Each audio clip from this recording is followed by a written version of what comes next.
What?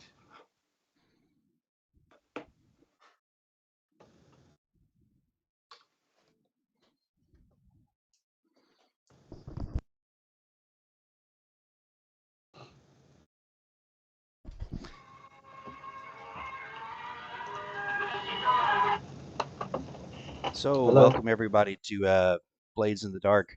We Not have too bad. another good one for you tonight.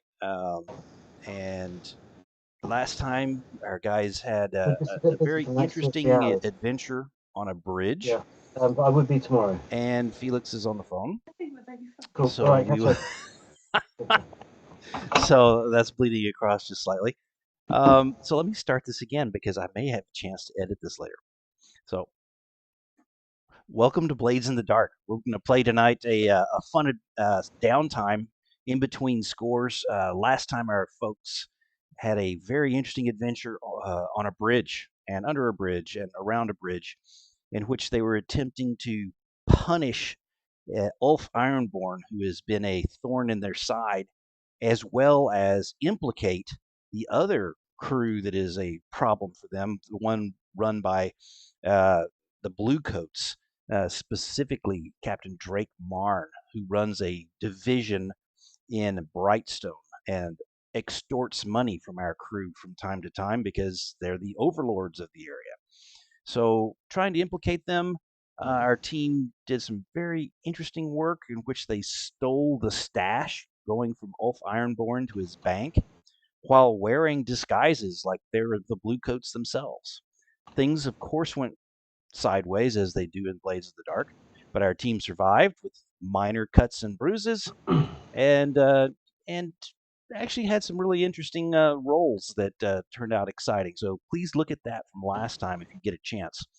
Um, anyway, with that said, which I say a lot, and I will try and not say with that said because anyway, with all of that said, here we'll bring in the players,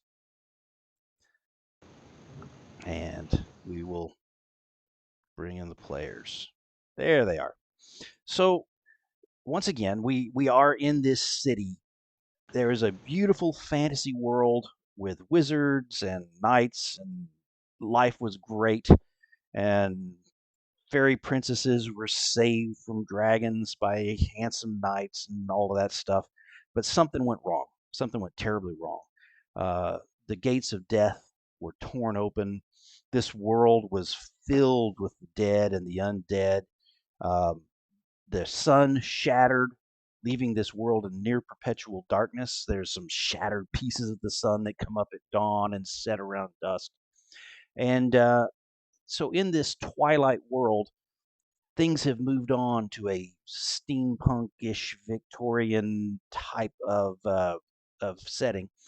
The these cities that survive are surrounded by lightning towers, and this lightning that arcs between them is derived from electroplasm, which is hunted from leviathans in the dark seas. I'm not making this all up. This is real. It's right here in this book, Look Blaze in how the Dark. shocked. Look how shocked Rob is. And yes, it does. And so within the walls, living on mushroom and eel pie and things like that, we have our characters who, in this cauldron, are uh, are uh, are trying to make their way in the world. Okay. At the top, you see the brute, played by John. You want to tell them just a teeny bit about Brute? I know we've already done this like 15 times, but it's another little note. Brute is known as that. In fact, the Brute, because he genuinely is and has a reputation for being incredibly brutal when he gets into people. He rarely needs to swing a weapon because he carries two weapons at the ends of his arms. His fists are actually larger than the average person's head, Yeah. and he has a physique to match it. And for some reason that isn't exactly clear, when he walks along a street or down an alley, people forget that he was there. This I'll throw in there. I find this interesting as a DM because you've got this monstrous character who sort of walks along and is so dangerous and everything else. I try and figure out, is it because he sort of slouches and slides? What is it that makes him just sort of roll off people's memories? But whatever the case, he does it. It isn't abundantly clear. He never slouches. He stands up straight. He walks tall. He's proud of who he is and what he is. But for some reason,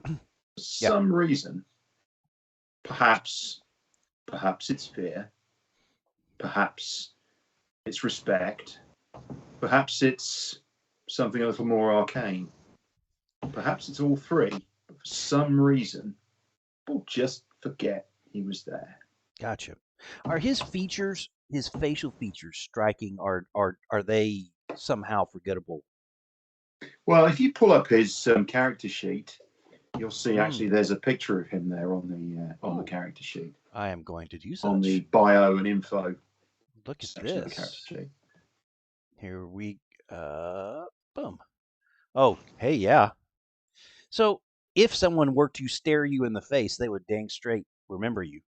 However, they just don't seem to. Either they're ducking aside because they just rather not deal with you, or whatever. I love it. Okay. Well, we've spent more time on the character intro than I was intending. Let's carry on. Wrecker, let's talk about your guy. Wrecker is a leech. He's an ex-military medic, scruffy-looking chap who likes blowing things up, wrecking things. He's skilled in things. Hold on. He's skilled in prowling. Just getting my character, and also wrecking things and tinkering, and that's about him really. So you guys can imagine this character.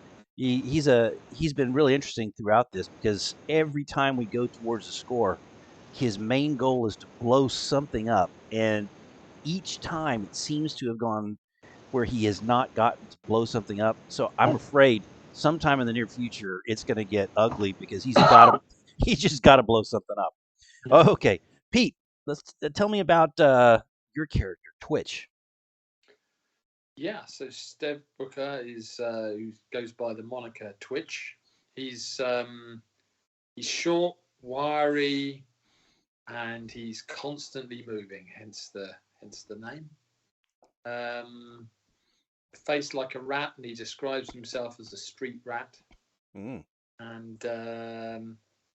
yeah, whereas people forget that John's character has gone past. Twitch tries to just keep to the shadows. That's his way of avoiding being noticed. Gotcha. And Christine, tell us about Mara. So we have two female characters, and if I screw this up, it's because Mara is being played by Pete's wife, Christine, and Sedit is being played by Rob. And once in a while, as I deal with that, I don't do it very well. So all of you can catch me if I call Sedit, by the way, by a male moniker. But so, Christine, tell us about Mara. So Mara is quite a slight, slim character. She's, again, a little bit like Twitch. She lurks in the shadows a bit. She slides past unnoticed by many people. She wears this big floaty cloak with a big hood that she pulls up around her face quite a lot. And when she does push it back, you'll notice she's normally wearing sunglasses, which seems a little odd in such a dark place with no sun. It's a little bit freaky. But when she slides the glasses down her nose, you'll realise quite why, and it's because she has these silvery pools of liquid silvery eyes that just looks completely through you when she's looking at you. You're never quite sure whether she is looking at you, past you, through you. What's the focus? Now, Mara, is that because you're Taikarosi? Or just because of your affinity to the spiritual world? The affinity to the spiritual world. Whereas Set It has has a slightly same feature that he uses in an entirely different way, and it comes from his racial heritage. She. Dang it already! Dude, 10 minutes in, I am and you just did so well. unbelievable. You know, I try. GM of wonders, not GM of the obvious. Pronouns. Pronouns and the obvious. Yes. Please, Rob, tell us about your female character, Set It. And actually add a little bit about your furry friend, too. Well, not furry, but your friend. Clean shaven. Thank you. Anyway. Oh, bless you. Yes, so I play a character called Nurgle, who goes by the alias of Set It, which is actually the name of her pet. Set It is a scaly feline thing, definitely from the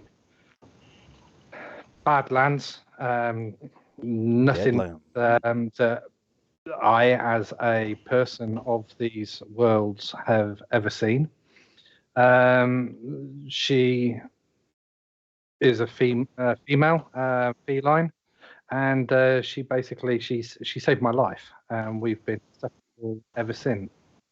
Unlike the Brute, where people don't seem to remember him, Set It is completely the opposite. She is the face of the A-team. She goes in places. She sees the people. She stirs the shit. But don't let her looks deceive you. She's actually a very cunning hunter, and when she's actually got your scent, isn't she a cunning linguist too? No, she's okay. Never mind. Anyway, move on. Very good. So we've got our characters here, and they're all unique and fun. And I think you're going to enjoy watching them interact as we go through the downtime. During our last adventure, I mean, it is so action packed that many times we lose some of the joy of the role playing and getting to know the characters. But usually during downtime, we get to explore a little bit about what makes each of these folks tick. So without further ado, I'm going to take you across to our virtual tabletop of preference, which is Roll20. Roll20 has a phenomenal interface with Blades in the Dark, in which you can make character sheets, and you've got all the rules that are available, and it makes it very, very easy to play Blades in the Dark. We did discover some dice problems last time. We'll see if this continues, but we'll continue with that. Okay, you can see the screen in front of you. It has all of our names at the bottom that are playing, and you can see that I have up there some of their character names and things like that on the side. And I'm going to be bringing up one of the rules pieces, which is the downtime. Now, before we actually, and I, being a great Roll20 player, I go, okay, show to players, and then make it big. Okay, what I'm going to do first is I'm going to work through their experience points for last game, because these guys, they deserve some. They all got quite a few based on desperate rolls that they had to make. So what I'll do first is I will start with Set It. Set It. What desperate rolls did you make last time that gave you flags that you ticked off? So many. I mean, I just started scrolling up, but I've noticed that I've actually marked off 1, 2, 3, 4, 4 off of my prowess. Wow. Yeah, so we had some really, really Desperate. desperate, intense shit going on. To some extent, by having a desperate starting position, you guys got a lot more experience points. That's sort of weird. But so I'm going to ask you a couple of questions. Let me see here. Did you do your playbook specific trigger for a hound, which is what? So the trick. How do you mean exactly? So on your character sheet, and I'll bring it up real quick. Yeah. I just have to scroll. Playbook. Okay, so did I address the challenge with tracking or violence? Yes. Okay. Many times. Yes, you did. So you get. I'm going to give you 2 experience points for that. Okay. Thank you very much. You express your beliefs, drives, heritage, or background. Yep. I'm not seeing it quite. I would love to give it to you. I mean, I wanted a flashback. I think we did actually go for a flashback. I think possibly, or I explained what I was doing because I wanted to scope out the area whilst we were scoping out. Yes, unfortunately, you did not have the stress to do that. No. So we didn't get anything for that one. Struggled with issues from your visceral traumas during the session? Absolutely not. No. No. So you get two experience points, and those are good ones, and you absolutely deserve those. Wrecker, you had several desperate roles as well, and had one of the most theatrical roles during the last adventure, where you jumped off the side of the canal, caught a rope, swung across, kicked a guy off a gondola, landed, and caught the pole in time to take control of the gondola. It was a phenomenal event, and I think it was actually a desperate role at the time. So we ask you the same 3 questions.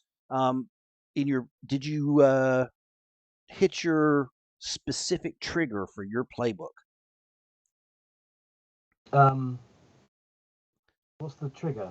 So in Blaze in the Dark, your called a playbook is your character type.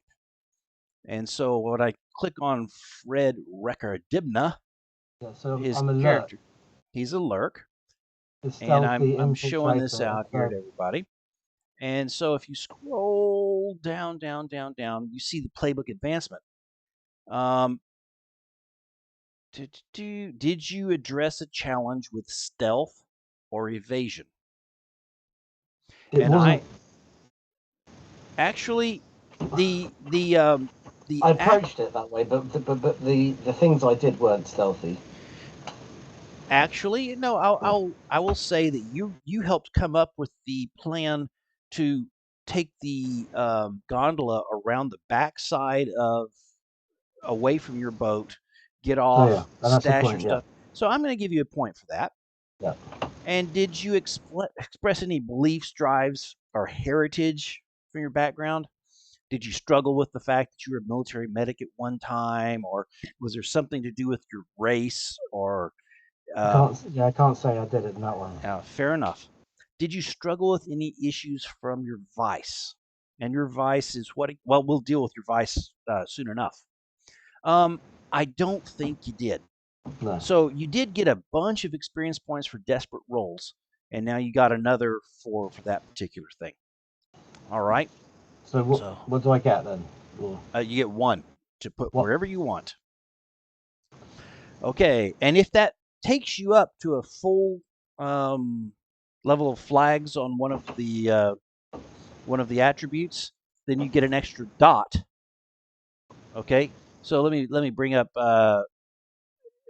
Fred Rekardibna's character. I'm going to show it to all of you guys. And you said that you had a whole bunch of prowess. No, that was someone else had a whole bunch of prowess. But you could click one of those like an insight or and start something, resolve, and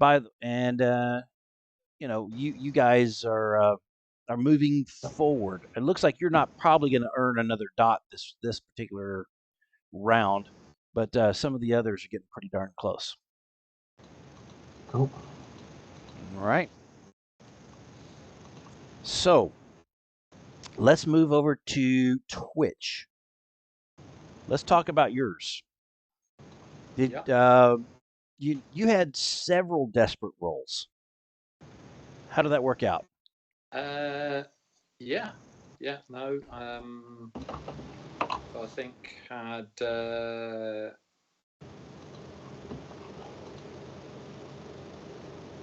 I mean, obviously he had to hide in the hole. Yes, he did. Then there was the case where he swung out. Yes. Here in the UK, they talk about people who are sneaky and conniving as being toads in holes. It's an interesting thing. Look at them all just sitting there. None of you jumped in to say you're being a stupid American, being funny, talking about one of our favorite dishes, toad in a hole. I was going to say it's better one than of gravy. One of the absolute favorite dishes of our UK friends is toad in a hole. And if you haven't had toad in a hole, you've missed out. But we can always batter you later, mate. Yeah. Batter and fry. Okay, so let's ask those questions too. What about your playbook specific? So a couple of times he used stealth. Obviously, one time was hiding in the hole. Okay. The other time was he used it to shadow and follow the group. The okay. loan sharks and things like that to find out, what their routes were and that kind of stuff. Okay, so I was a little bit mean to Rob and just giving him one, but I am going to give you two because there was a whole bunch of stealthy moves and plans. So let's do that. And Rob, if you think that I've shortchanged you, let me know. Actually, that was Felix I shortchanged. What was that? I need another experience point. Well, no, I was just wondering if you thought that was any type of shortchange. So there's two for that. And then, did you express your beliefs, drives, heritage, background? I don't know. I mean, he obviously used his street rat background when it came to knowledge of the city and the routes and that. The fact that they would be making a payoff, that kind of thing. But I don't know whether it's worth a point or not. Yeah, and Pete's really good at this. All of you that are watching online, all like one of you, Pete is very good at trying to play his case. I'm not going to give him a point this time, but let's. I'm passive acquisitive. Yeah, passive. And what about your beliefs, drives, heritage, or background? So you know what? Okay, so beliefs and drives and heritage. What is your race again in here? He's Akarosi. He's an Akarosi. Okay, so you're part of the locals. Gotcha. Yeah. What about drives, heritage, background? Well, he likes to steal stuff. Yeah. That would be very easy for all of you. What I can say, what I might do, just being friendly, and Felix, give yourself one more point because I'm being ridiculously generous. I'm going to say you may have one because of your street radishness that sort of led you to. It was you, by the way. I did see the spark in your eyes, sort of going through how you thought that drop was going to work out. I did see that, and that was all part of your street rat. Yeah, how these things could go down. And honestly, you took you took the risky position of all, where you might have been blasted by some sort of scattergun straight down the hole if someone had seen you. Yeah. So it was interesting. The whole So- mission was a risky one, though, anyway, wasn't it? Right. Oh from the yeah, beginning? it was. So almost every roll we made was risky. It was a pretty risky situation. So let's move across to Mara and talk about that. So you did have some did you have a desperate roll? I remember I shortchanged you on one at least, where you had first called the spirits. I said, that's risky. What did you have any playbook specific triggers?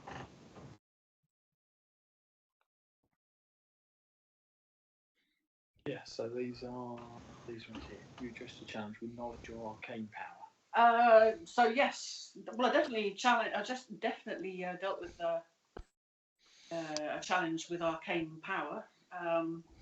Very good. Pulling up the jumpers, so the spirits of the jumpers who Okay. the goats and the. So I'm sort of betting the last two questions you're not going to get anything out of. However, well, Go ahead. no, I'm also going to say as well. Mhm. Struggled with issues from your advice. Well, yeah, I did, because I was basically tried to ambush me when I was trying to get away. So. Oh, yes, you did. So here's what I'm going to do. I was happy to give you 2 XP for how you dealt with your playbook specific stuff, because not only so we had 2 main problems. We had the cart on the bridge and being caught by those guys, and well, we had another problem, which is getting rid of the loot, which Twitch dealt with. But we also had the added problem of being sniped at by somebody, and you took care of the cart and those people, and you completely stopped. Well, you stopped the sniper from doing much more. They did get one more shot off with spirits, and that was a really interesting thing. Your spirits did get a little out of control. There was a killing, That was. and that's less than optimal. Okay, so got Well, it. I remember I used that as a distraction to draw to the attention to the fact that we were disguised as bluecoats and therefore create more the bluecoats. So what out of this whole thing, I'll give you there'll be for playbook specific express beliefs. I think that's 3 points.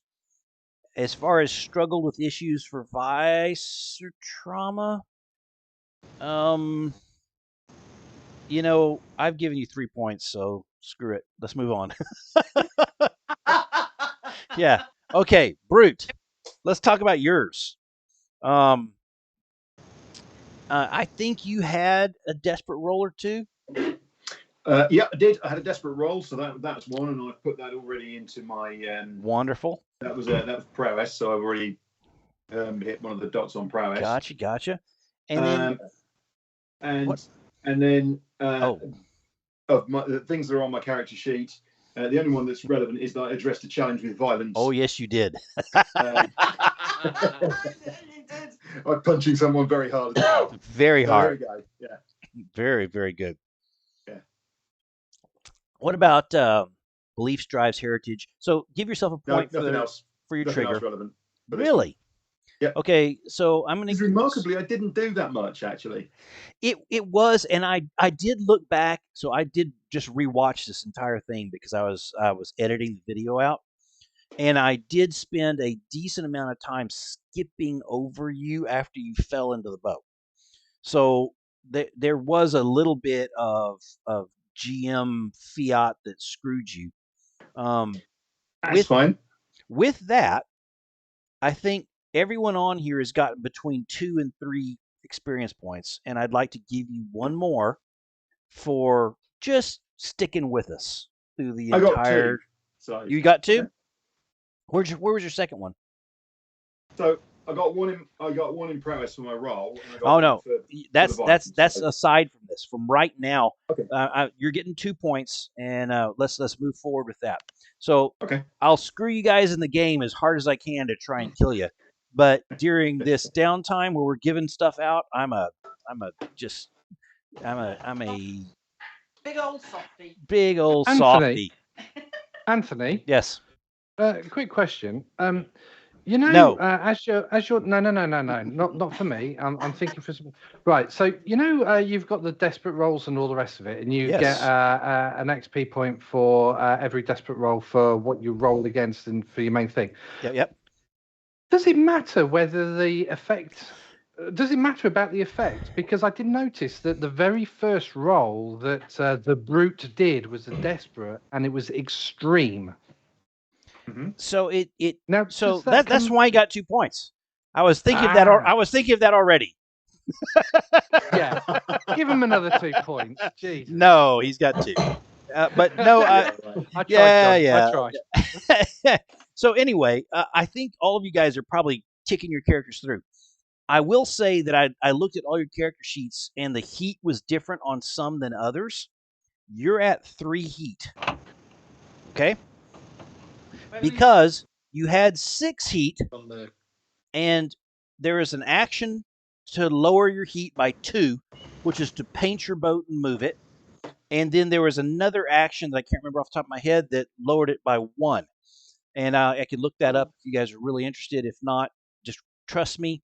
You lowered your heat by 3 off of 6, and you have 3 heat.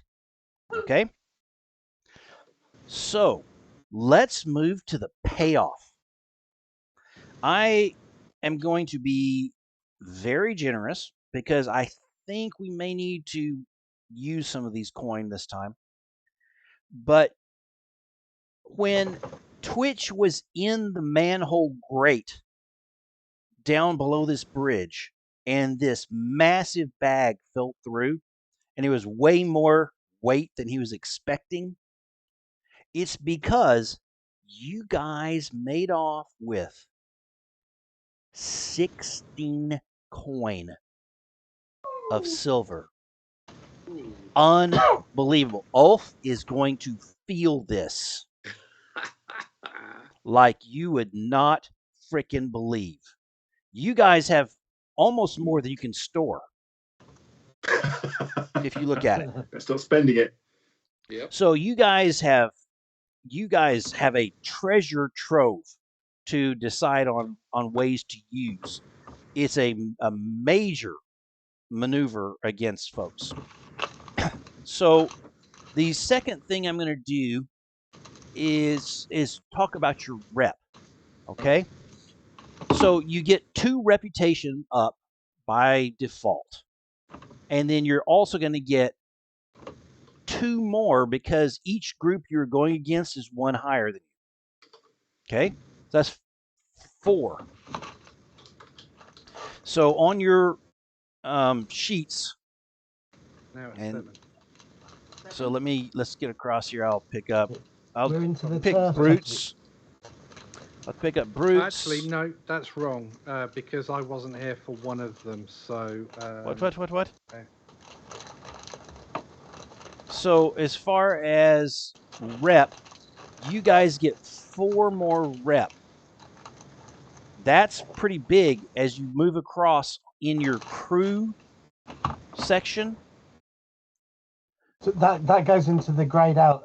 So I'm doing this on John's. If you see on the screen, 2, 3, 4. Yeah. Okay. So we're now into the halfway mark for the turf. Yeah, and by the way, that just means anyway. We'll get to that a little bit as you guys try and get more turf and other things. But so that's where you guys are at this point. And I meant to click actually right here. There we go. So very good.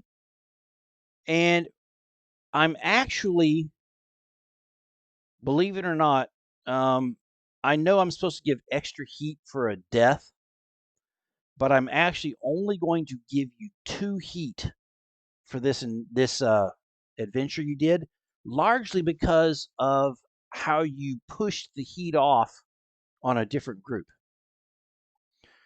I thought about this long and hard. When I say long and hard, I had like an hour to do this before we started the game tonight. But if you think of 15 minutes as long and hard, I thought about it. It's longer than I can last. Well, not in that. And anyway, so I'm going to only give you 2. So you have 3 prior. We are at 5 heat. Okay? So you can see the entanglement problems that face you because you're going to have entanglements. So instead of heat of 6+, which is what you had last time, we are at 4-5. So gang, trouble, or questioning 1 through 3, reprisals are in quiet dead 4-5, show of 4-6. So who's rolling for your team? Is it my turn? I think it is. Just make sure Felix doesn't do it, please. By the way, if I had rolled a desperate roll, we wouldn't have all got all those points. That is true. That is true. I'm expecting special things of you, John. Well played. Lemonade. Yeah. Right, what am I rolling then?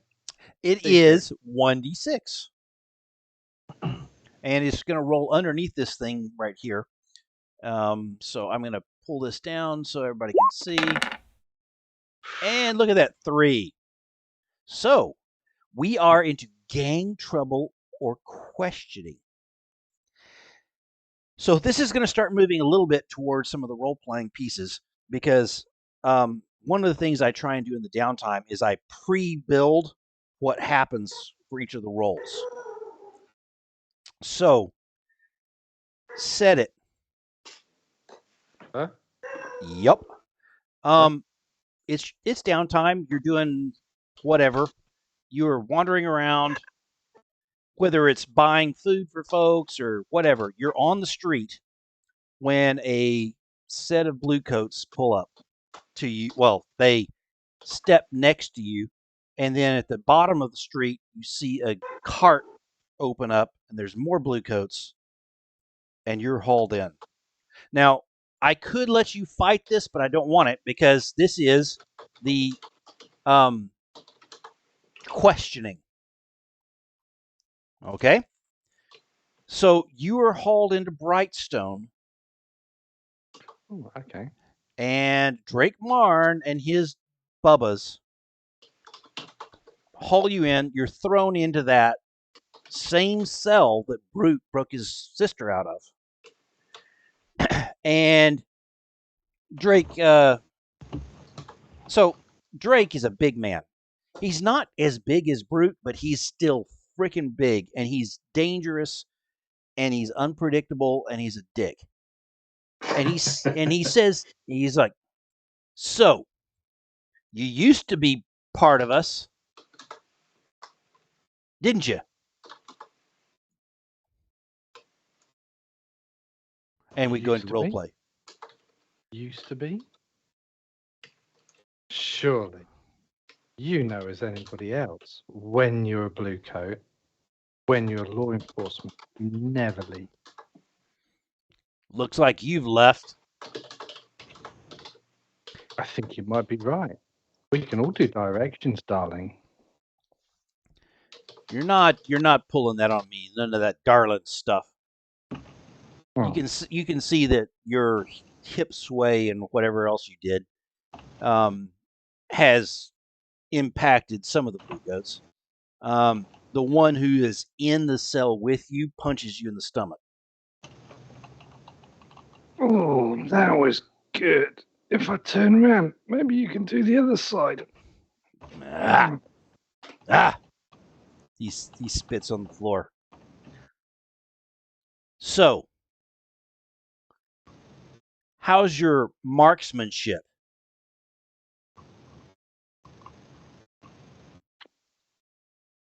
Well, I scored quite high in the enforcement marksmanship range. You been doing any of that lately? Nah. I've been doing. You notice that Drake Marn has a bruise on the side of his face, which is unusual. The lady get you, did he, Drake? Fuck off. Well, I would, but you put me in the cell, darling. Look, were you anywhere near where, and he mentions the building where the sniper was working at last time. I'll cut to that to save looking up everything. So, breaking aside, the suspicion is that you were the sniper shooting people at random, or shooting at random out of this building. Many people saw that there is this muzzle flashes coming out of this upper floor. Well, I mean, it would be a prime place to go for. I mean, who would ever get a target on the ground? But I'm sorry, Drake, but this is. Hang on. Is that not Olaf's area? Why the hell would I go into his area? What do you mean, Olaf? And he you can see he looks at a couple of his guys. Oh, come on. I've had ruckuses with Olaf before now, and I came out worse. Sorry. I don't go anywhere near his area. Is it Olaf or Ulf? Ulf. Yeah. I assume you say the right thing. And Olaf. he says, well, tell us, why did we find casings? Actually, you took the casings. Never mind. I took my casings. I didn't take his casings. Yes, you did. Yes, you did. I did the video just a minute ago. You took his casings. He says, I did find a blue coat uniform stuffed up there. And you did stash that in that second floor somewhere before you left. Yeah, but I'm not going to tell him that. No. What? He says, was someone trying to get us in trouble with Ulf? I don't know. Talk to Olaf. Ulf. Yeah, that's what I said. Olaf. Get the pronouns right. He just That's the GM. he says, hey, you can tell he's pissed, and he has he's got that bruise on the side of his face, which is unheard of. This guy rules the freaking roost. He's been assaulted by someone, and that's pretty much unheard of. So what happens, and I'll cut to the chase a little bit, not to belabor the role playing beyond, because it is interesting. But they beat the crap out of you. I think you've got a level 1 harm already with something to your left arm, bruise. Yeah. So you get a second level 1 harm. I think you can have 2 level 1s before you get pushed up to a level 2. And this level 1 harm is just bruises to face and ribs, where he gets tired of all your lip, and they just beat the crap out of you and then kick you out because they don't have anything on you, and they put you out. Thanks for the chat, you bastards. Okay. So this entanglement cost a wound to one of your characters and a serious questioning.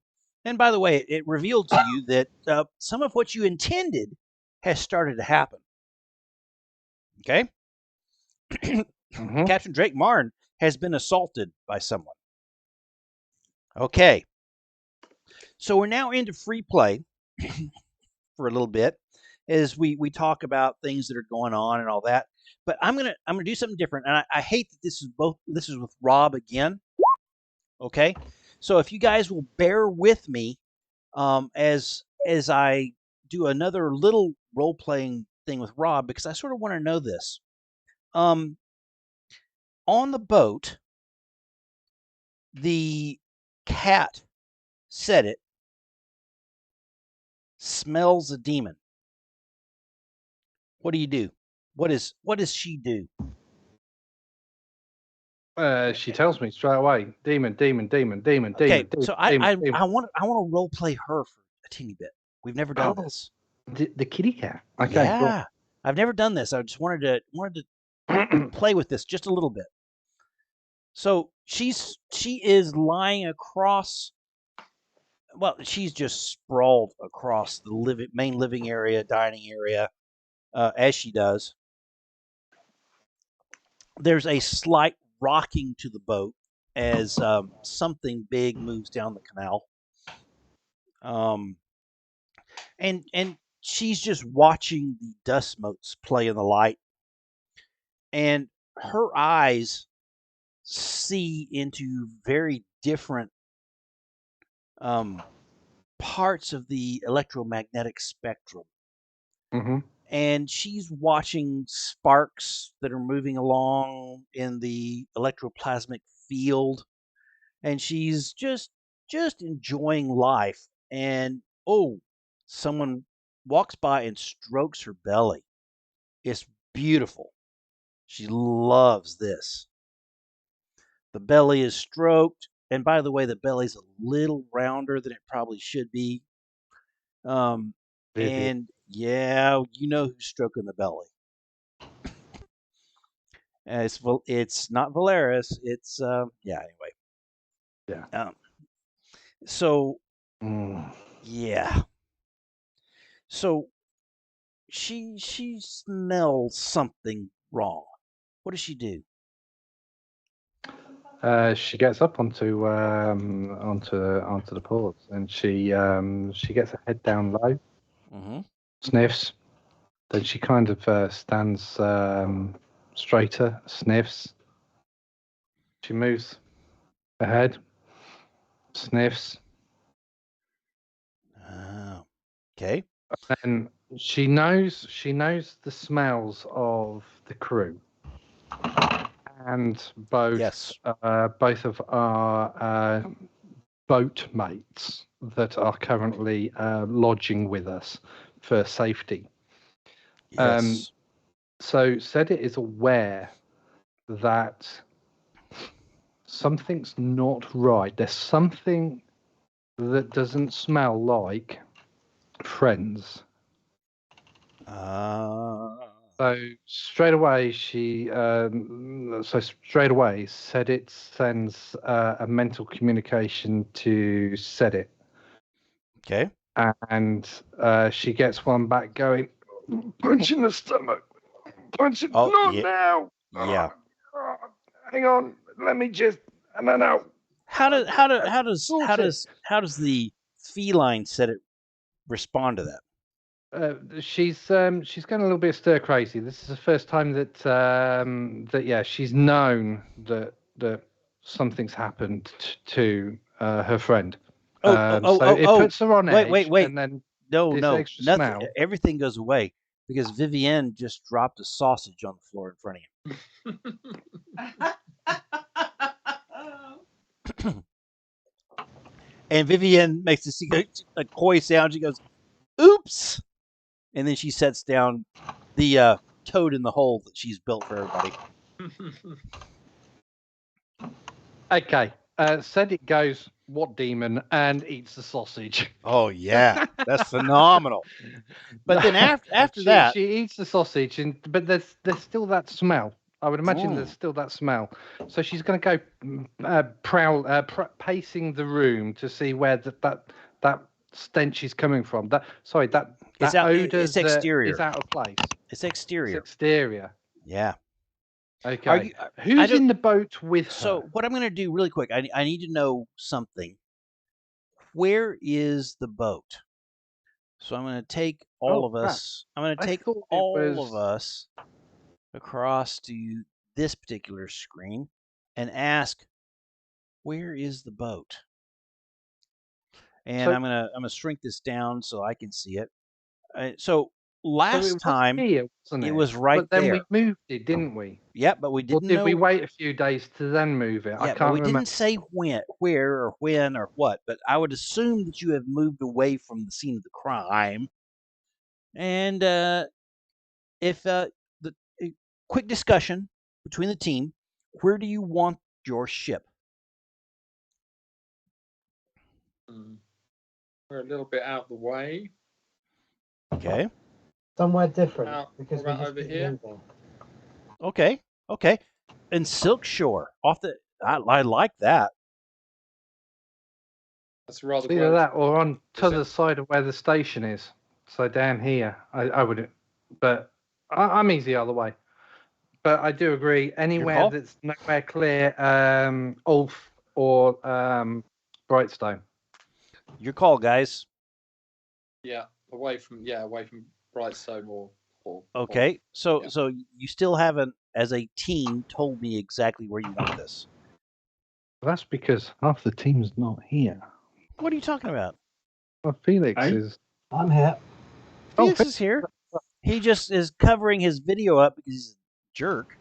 I'm just doing Okay. something you wouldn't really want to see. Oh, you're masturbating Oh, again. you're doing that again? Oh, Jesus, what we told you about live on the stream. This is terrible. Oh, mate. Put the playhouse away. Get the hustlers out. Come Ah, jeez. Get my clothes This back is- on in a minute. on. Okay, so okay. My vote's for over here. Anyone else vote for that? votes. I'm fine as long as it's away from Ulf and Brightstone. So you guys have I'm moved with over you. towards Silk Shore, and I think this I'm is with for Twitch. a good idea because it moves you over closer to where Polonia lives and works. Right? Okay. Yep. That's good. So you have moved over to the edge of Silk Shore. Yeah. Now, what I'm going to do now is I'm going to move the actual where we're at to your typical screen that shows the what all's going on with Wrecker's poop juice and the Bluecoats clocking brute and Lord Delvar figuring out that Vivienne was taken by our team, that the Foundation figures out that Wick was taken away by our team, that Metric Nog puts 2 and 2 together with all the crazy things that have gone. So all those clocks are there. We see the relationships with Ulf and the Lamp Blacks, and the Bluecoats, and all this is on this one screen. Makes it really easy to sort of keep track of what's going on. So Set It, the cat, has smelled this smell and doesn't know. She knows what it is. She knows it because she lived in the Deathlands. Yeah. And we don't know too much about this cat, but we know that she's not quite natural. Okay. So is Mara on the ship? Let's do a luck roll. 1 through 3, she is. 6 through 6. Well, actually, no. 1, 2, 3, she's not. 6 and above, she is. She's not. She is not. She's off the ship somewhere. Okay. So who is on the ship? Mara was first choice, but so I'm gonna give you another luck roll that anyone is on the ship. Okay, and then if 1 through 3 nobody, and above that is somebody, and I'll figure it out at that point. Somebody's on the ship. Yep. I've got 6. Yep. Okay, so with that you have Wrecker is downstairs working on something. Now, you may or may not use that later, Wrecker, as part of your, if you're trying to train or you're trying to do your build that elixir for the gang, whatever. He's down in the hold messing with his crap. Okay. So, Set It knows what she's smelling. Yep. There's every chance that she can't do that much about it. So she would more than likely get one of those 2 feet people. Okay. To come into the equation. She would go down. She can smell where Rector is. Oh yeah. So she goes down to where he normally is. So she goes straight to the toilet first. He's not there. So then then she goes down the stairs into the tinker room, and he's there, and she sees him, and she kind of. He does tinker in the toilet. We just established that. Just established that, yeah. So anyway, so she kind of talks to him, and she says.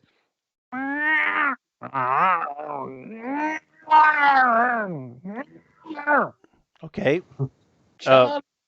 And she sees that so that Wrecker has no effect whatsoever. So she grabs hold of his trouser leg and starts to tug on it. And this is a big feline. Yeah, it is Labrador plus size. And she makes sure that she doesn't go for skin, just the trouser, and she keeps tugging at it until Wrecker stops what he's doing and pays attention. And if he doesn't, then she grabs him by the rear of the pant loops, and she basically flings him to the ground. Okay, so Wrecker. What's going to happen is, from this, if you are making certain rolls later on about, doing some alchemical stuff, you might get a slight penalty. But this feline, who you have seen all through all of your efforts, is yanking on you. What do you do? I'm going to. She's obviously not trying to hurt me. She just wants my attention. Yeah. I pick that up straight away. Yes, you do. So I shout up the ladder. No one else is on board the ship. It's just you. No one else is. It's just me. And I think you know that. Whereas the feline doesn't. The rest of them are off doing other things. But Sedit's on board, isn't she? No. Sedit the cat is. Oh right, I thought Sedit was as well. Mm-mm. Okay, so I've got no way of communicating with a cat. Well, I mean, by petting and stroking and talking. So, well, I'm going to stroke him. Is it it. Him or her? Her. I'm going to stroke her. I'm going to lean over around the back of my workbench and delve into the waste paper basket and pull out a dead rat. Oh, good. And then chuck the rat in the general vicinity of Sedit. Well done. That is a thoughtful freaking move. I mean, what a gentleman in so many ways. So what does Sedit do when this decomposing rat is tossed over her direction? So Sedit sees the rat, goes to go, and Lady Sedit goes, no, get his attention. So Sedit just let's go with the pant leg. Okay. This is the dead rat. Wow, this is really interesting because do I think? Yeah. Listen, I'm coming to the conclusion that Sedit's got a telecommunicative kind of connection with Sedit. Yeah. How do you know that? Because Sedit's already told me. Have you said it? Well, no, because there have been numerous instances where we've had, her being able to control Sedits, and I'm perfectly happy with that. Yeah, absolutely.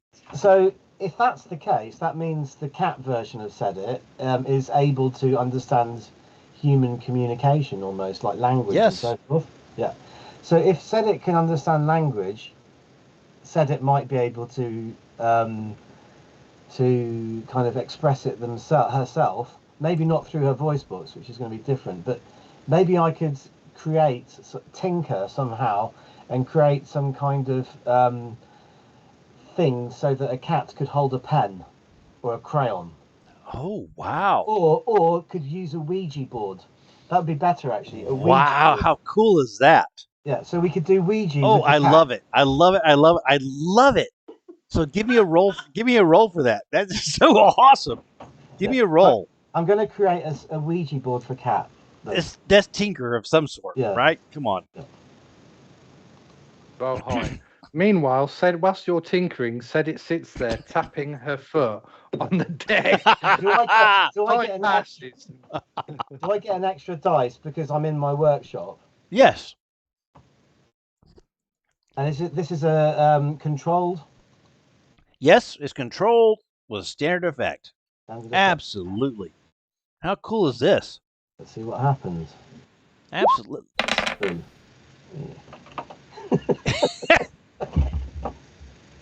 Okay. So it does.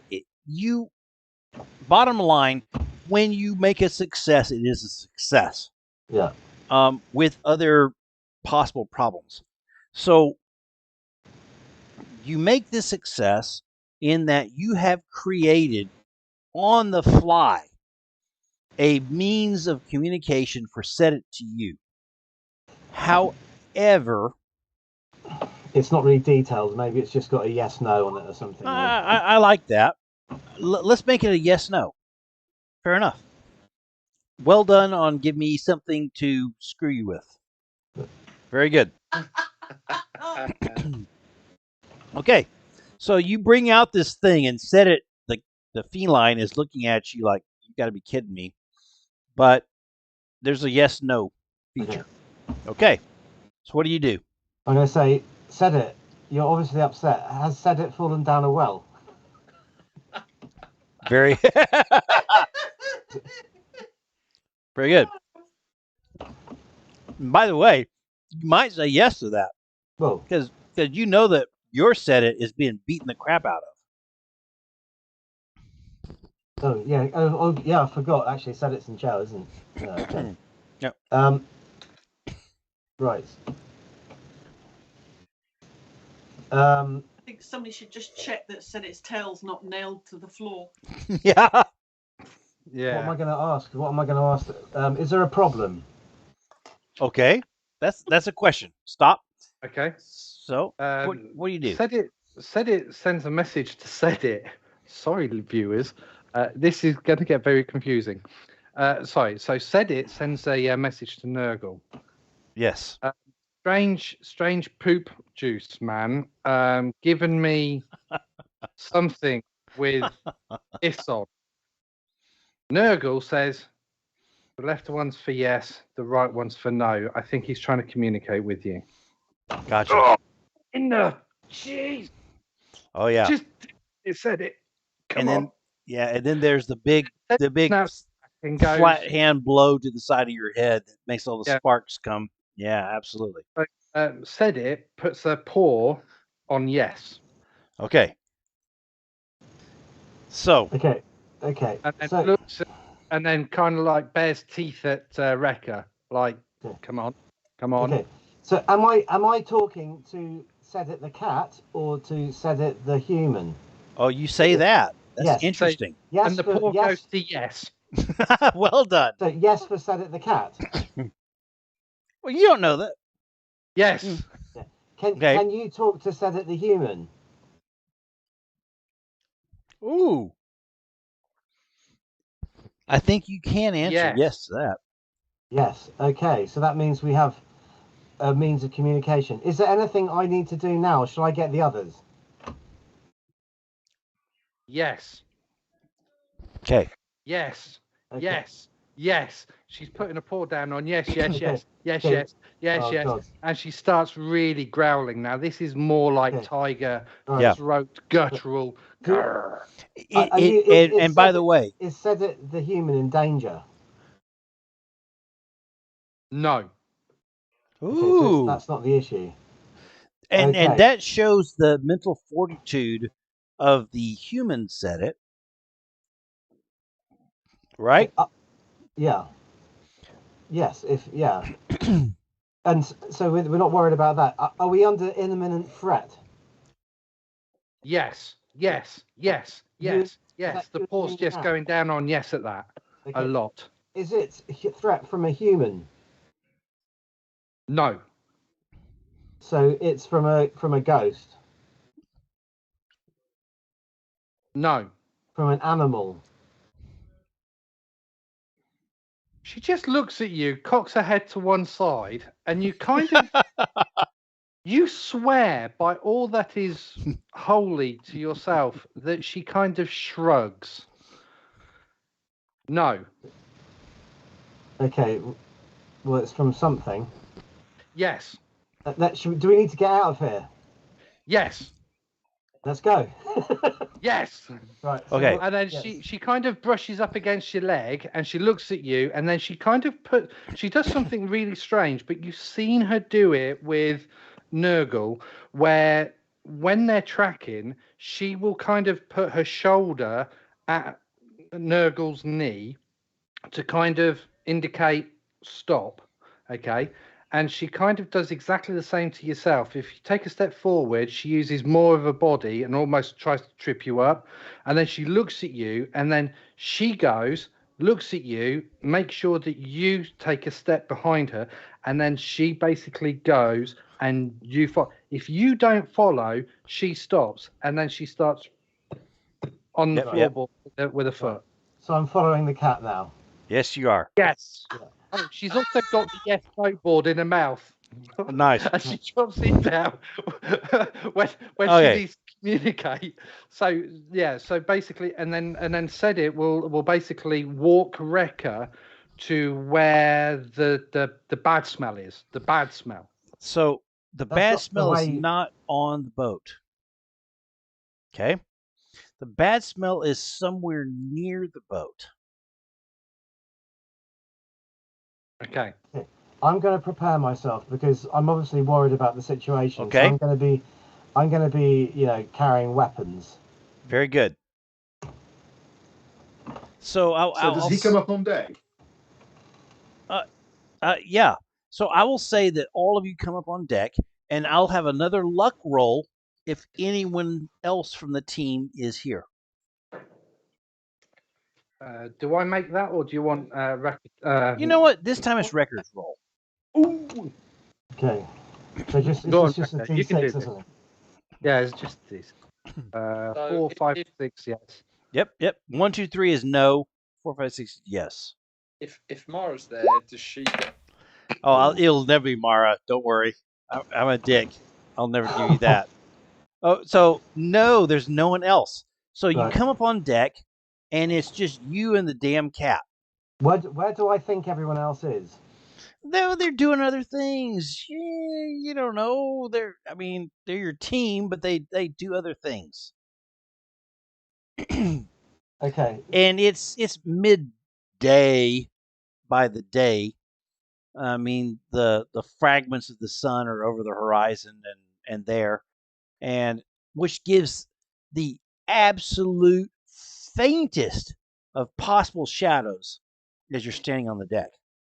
Okay. So what I'm going to do now is I'm going to use a flashback. Sorry. Oh, well, that's interesting because that's usually only done during a actual heist.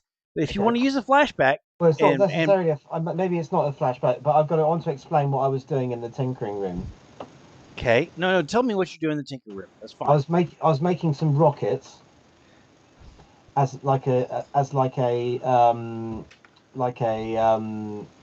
come help, you need to all come back to the boat type rocket. So, tell you what, I will give you that for one stress. I'll give you that for one stress. Yeah, I'll take it. Okay, so for one stress, you've got a rocket you can send up that you have told all the other team members, if you see this particular color. So, what color do you think? And how would this rocket be different that they would know to come back? Yeah, so it's going to have lots of copper shavings in it. And then it's going to have a few balls of iron that are kind of wrapped up in cotton. Okay. So I'm expecting it to be green with flashes of white. Very good. So your team. So what I'm going to do is, Pete, Christine, Twitch, Mara, and Brute. each of you roll. Oh, we just lost Twitch and Mara. So, Twitch, Mara, and Brute, roll a luck roll. If you roll 1 through 3, you can you see this particular rocket go off. Who was that? That was the Brute. The Brute has seen That it. was the Brute. And the Brute saw it. Groot the Boot. Well, so 1 to 2. So you did not see it, right? Well, You said 1, 2, 3. You see it. I did. Got it. 1 through 3. You see it. Doesn't really matter which way around it is, as long as it's. It doesn't. It's luck, right? Yeah. So good. You saw this thing burst. You're in Silkshore because you were heading to deal with your sister, right? Yep. And you see Absolutely. this thing burst, and you're like, "You got to be kidding me! I've got other things to do, but you got to be kidding me!" All right. Brute turns and sets out a dead run down the street, back to the boat. I'm only sort of 400 or 500 yards from the boat through a maze of streets anyway. But he just sets out a dead run. Fair enough. Along the pavement. So Pete's on the phone. Mara, can you answer?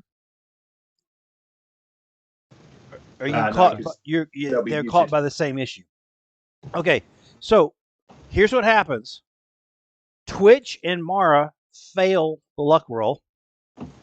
Oh, hang on. He's just about to come back.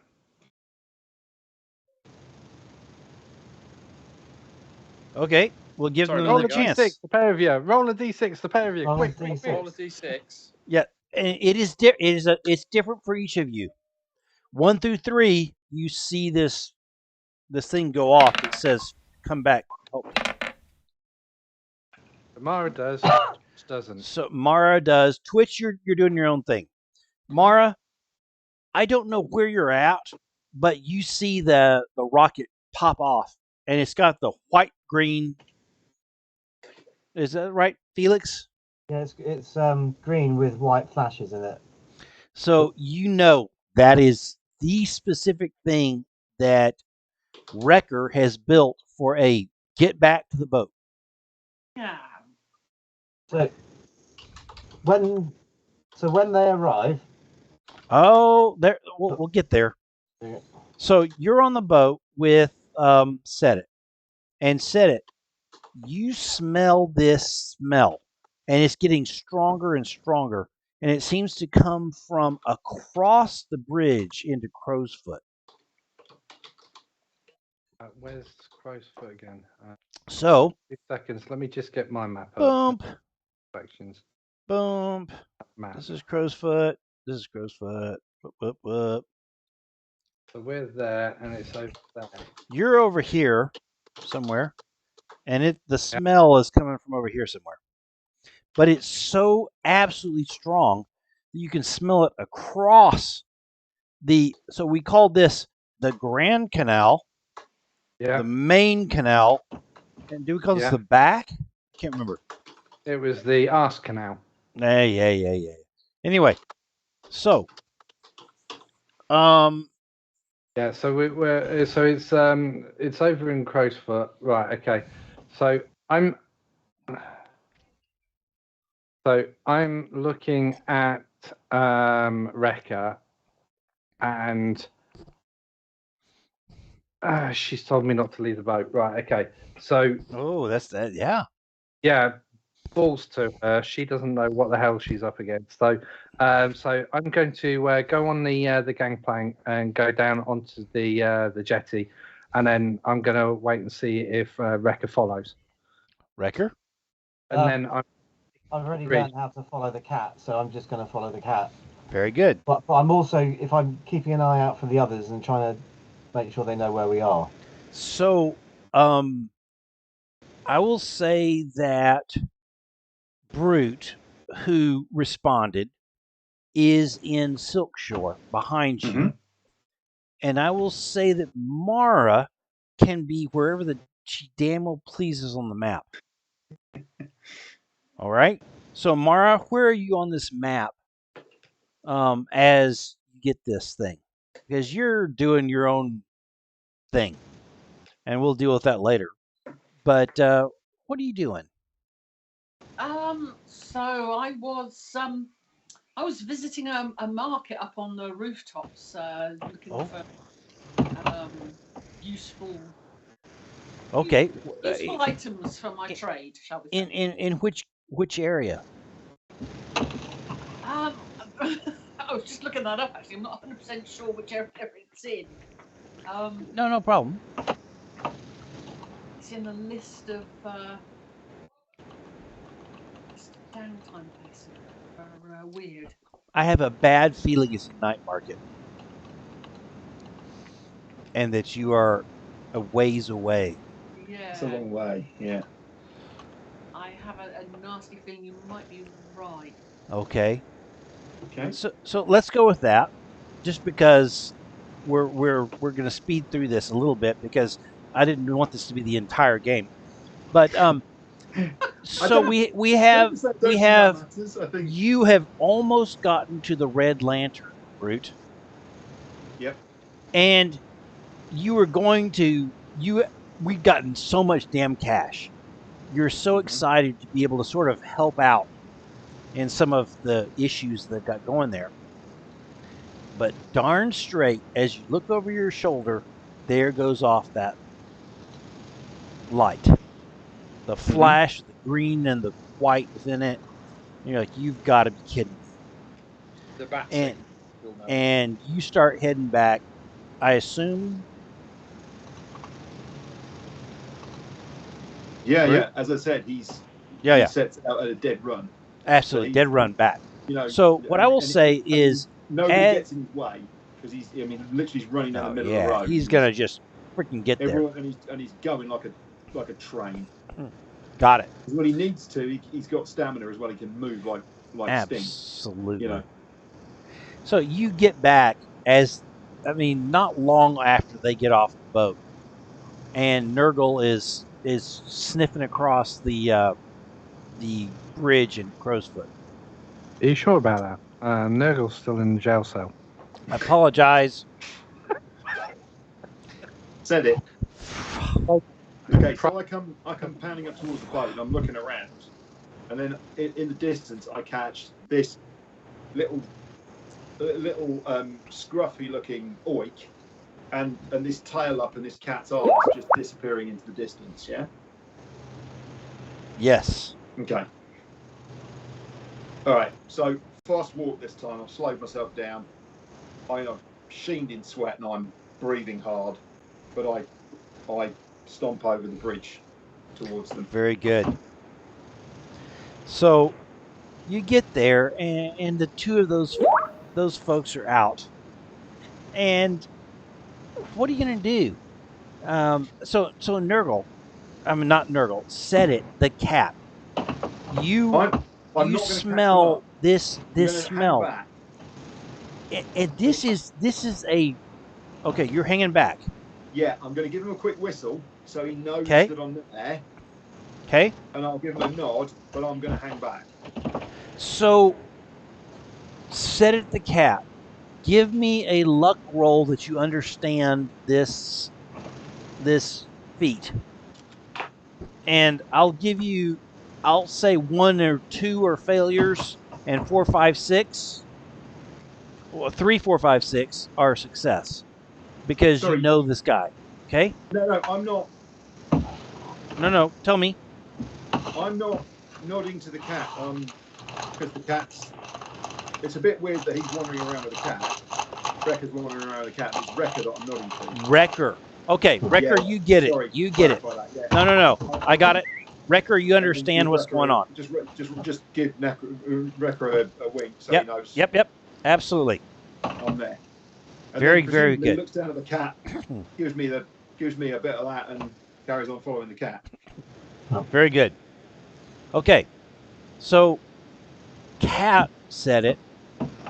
The stench of something that is dangerous to all of you is across in Crowsfoot. Okay. So. And you've got that record guy behind you. For whatever you think of him. So, I mean, I mean, the cat thinks that he's mightily brave to just wander off after a freaking feline. But said it. The feline talked to Nurgle and says, "Look,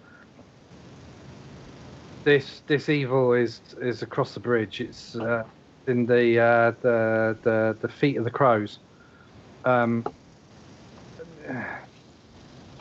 It shouldn't be in here. Shouldn't be in here. This is bad. This is really bad. What do you want me to do? Do I stalk? Do I hunt? Do I protect? Okay. And so, go ahead. Said it basically like moving between the left and the right paws, and it's kind of rhythmic. It's almost like lulling, you know. Okay. While she's undecided as to what to do. Okay. So, what do we do? So, Wrecker, you're behind this feline as you see that movement. Yeah. So. And you see the brute who has sort of given you the little head nod. Yeah. He's following to be careful. Yeah. So we're concerned. I'm concerned enough to set off a rocket. So I'm just going to try and I'm just going to kind of, like you would to a dog, I'm going to say to Cedric, you know, seek them out, show us where the problem is, basically. Okay. So I will give you a one. This is a luck roll. Okay. So 1 through 3, you get it, and above you don't.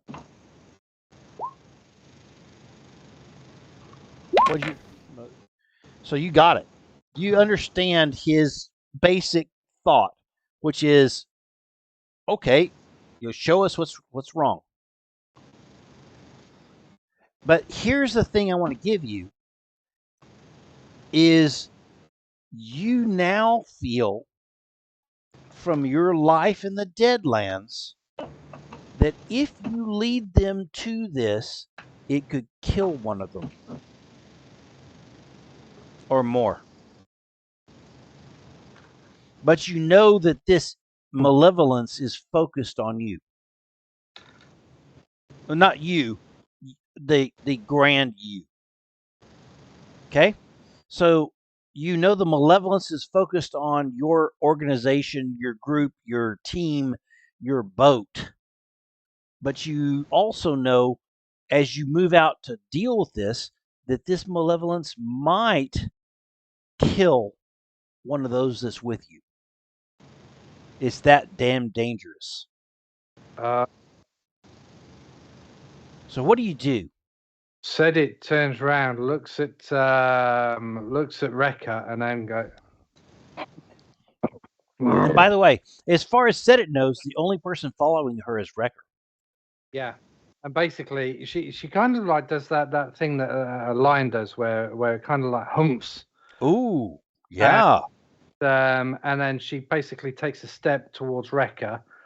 If he doesn't move, she gently she basically goes up on her hind legs, and she puts one paw on his chest. Ooh. And she is backwards.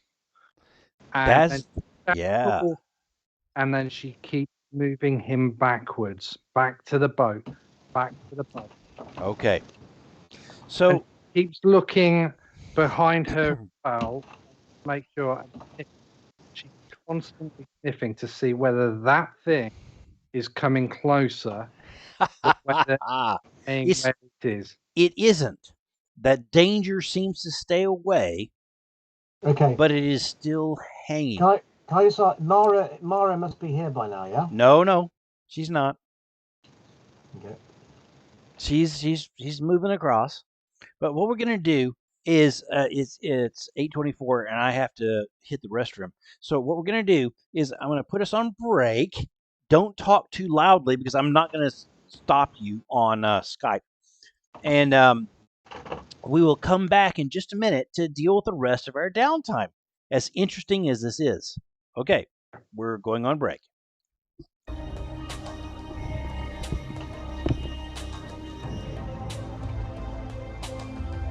Okay then. Okay, so it's just there's nobody listening apart from us. It's going to make a collar that would actually tap into my telepathy. For the cat. It then talk. That would be so awful. It is. I mean, there's wizards and whatnot out there. You're breaking up. I can't hear some of your words. That would be so cool. Yeah. Oh.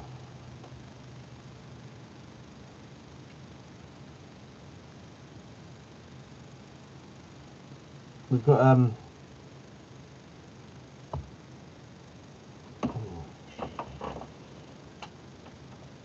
we're about to have a major encounter right in the middle of our downtime. Or maybe it'll That's be kind of my concern. Yeah, our downtime turns into encounters remarkably quickly. maybe we should be going like back to some downtime we've already had or something. I think we need to sort of. I think what we should do is work through our downtime activities and then maybe spin back if we need to address any with role playing. I don't know. The danger is we sort of get caught up in one person's downtime for the whole session, and then no one else covers off any of their stuff. So. Yeah.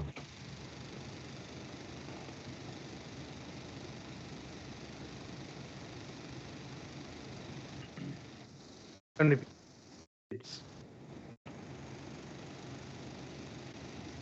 I think Rob's talking, but he keeps going out in and out of his microphone's off and on. I'm just hearing occasional words. Yeah, I can see his mouth moving, but yeah, no, it's working. Honest, it's working. Yep. Yeah, I had a bit of it. so you've got your little avatar working there. You did a voice changer as well. I think about it. But... No, you're dying.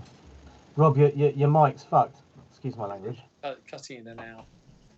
Yeah, no, I think that's a I think that's a Skype issue, not a Rob's mic issue. I'll be honest with you. There is an AI voice changer that does it in real time, and it can stream. It works in between your computer and Skype, so you can just do it directly onto it. Yeah. There's some good voice changes out there, but yeah, I don't need a voice changer. Is everyone here? Let me check Skype. Apart from John. John seems to be very frozen in space. Ah, darn it! Not again. He might have just, paused. Got it. Toilet.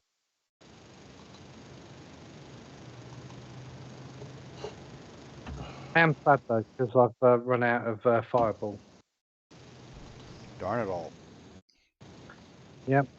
I was just saying, Anthony, I'm wondering whether or not we should sort of run through the various downtime activities. We're on it. And then sort of put a pin in the ones we need to come back to and role play. Fair enough. There is that. There's a danger we end up sort of hijacking the whole session for one person. Well, I did want to sort of do this largely because, and not to be,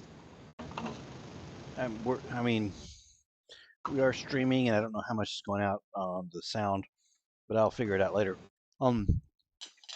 The entire session last time had 0 set of the cat.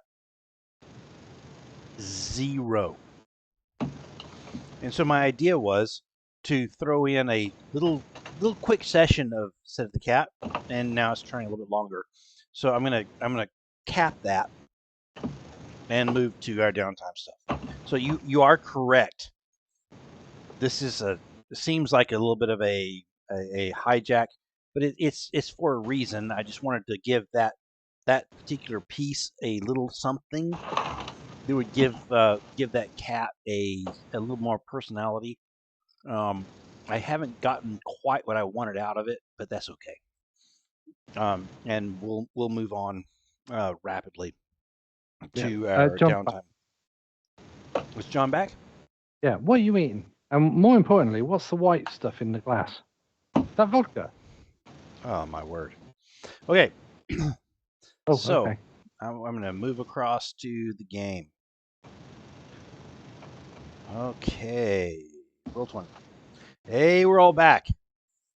So we left Set It trying to decide what was going on with this demon smell. Where the brute is watching, Wrecker's behind, Mara is on the way, and Twitch is oblivious, doing his own thing. Okay. So the smell now seems to be receding. Okay. Said it's still going to be making sure that Wrecker follows. She Okay. smells where the brute is, and she kind of like looks over. Yep. And if the brute's looking, he swears that he sees Said it kind of like wink and then like this way with her head. Okay. And then goes back to the boat. Oh, back to the boat. Back to the boat. So for feline Set It, as far as you can feel, it was something that may have been on the roof line ahead of you. Okay. And it was dreadfully, dreadfully, dreadfully dangerous. When you first started drawing these guys out, you thought it was a protection thing, and then when you started really smelling it, it was it's going to kill Wrecker, which is why you started pushing him back. And then when you saw that Britt was there, you thought for a second, could we possibly deal with this? And then you made the decision. Yep. To go back to the boat. Said its thinking is along the lines of get everybody back, make sure that everybody is safe. Got it. Hopefully Nurgle will be back, and then Nurgle can tell them what's going on. Yeah. Until then, you do know that Nurgle is getting beat. Said it's aware, but there's nothing that she can do. I mean, she would love to go in there and rip everyone's throats out, but the chances are she will get shot again. Very good. So that's a no. So she's a little bit worried about Mara because Mara's so far off. But she's coming. She's lost her smell. She's lost Mara's smell completely. Yes. She can't smell Mara at all. So she must be some distance. Everybody else, she can smell because they're relatively close. She can't smell Nurgle, but she knows where Nurgle is. Got it. Okay. So, but she's not going to go down into the boat. She's going to stay up on deck and make sure that thing does not come into Silkshaw. Very good. And with a growl, you sort of accept the fact that this horrid thing is going on. Yeah. And you will let your human know as soon as possible. Yeah. So we are sort of back into our overall system here, and we did a little bit of this free play where Set It the cat dealt with how she felt and some of the things she smelled. I was hoping to get a little bit more into the mind of this particular creature and some of the other pieces there. We'll get there because this is a unique creature, and I'm looking forward to seeing how this plays out as we play. So what I'm going to do now is talk a little bit about some of the players who have been going through stuff. So Drake Marn has been beat. I mean, one of the prime players, one of the toughest folks around, has somehow got himself in a position where he got beat. Madame Ruby Teslin has healed up and is happy in where she's at. Okay. Our friend Darmot, the blue coat, is confused because a lot of things are happening within the blue coats, and there's a swirl around accusations that the blue coats are being corrupt and going after the money coming from some of these gangs. Rosalind Kellis, this noble lady who's been involved in the spark trade, possibly, she is still in the spark trade, and we will see further how that plays out a little bit later. This noble Roderick Maine, who was the one-time lover, we don't know anything about quite what's going on with that, but there's a new player on the scene who is smashing heads and taking names. And this is Brody Relgar. Brody is a right-hand man for Ulf Ironborn, and he is in charge of the protection scams. The way that you know Brody now is he's got an entirely cauliflowered right ear. And was evidently recently fished out of the waters of some of the canals. Brute, in case you don't know, you did that.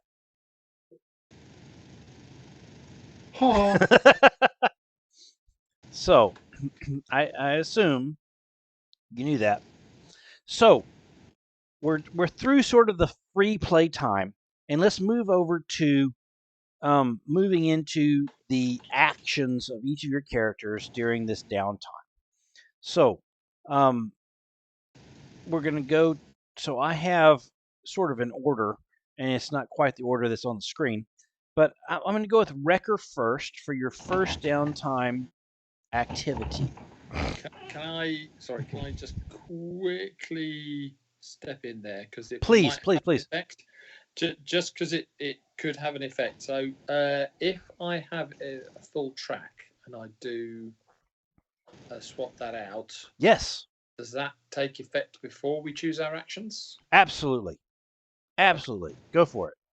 So in a little bit of a flashback, Okay. we see Twitch at his favourite haunt, propped up at the bar, Okay. chatting to Jewel. Oh, Jewel. Yeah. So, I'm about to cause a problem.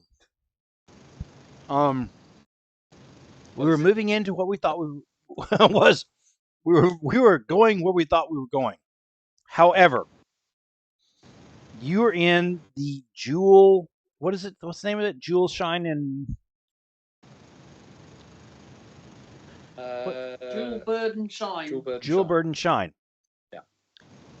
So you're sitting on a bench, Jewel Burden Shine, you said, and the door bursts open, and a fat man with jowly a beard to try and cover his jowls, sort of like mine, and he's got pistols stuffed all over his belts, and he's got a cauliflower ear on his right side.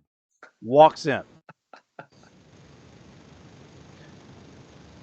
We're here for hours. And you can see that Jewel just like shudders and reaches under the bar to grab a bag of coin.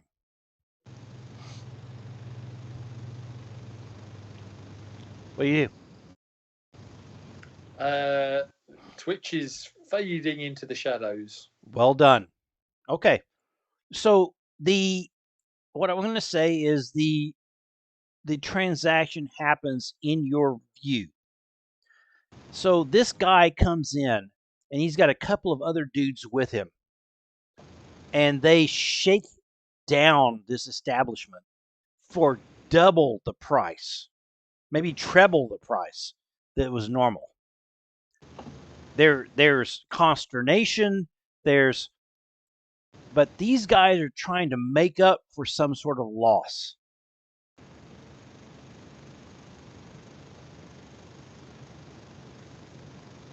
There you go.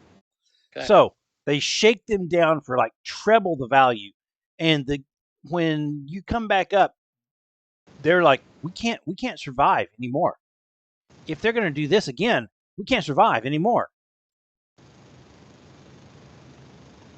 They're very upset that they have been shaken down to that level, and you wonder if Ulf and his team are going to shake down all of the people that they're shaking down extra to cover for their losses.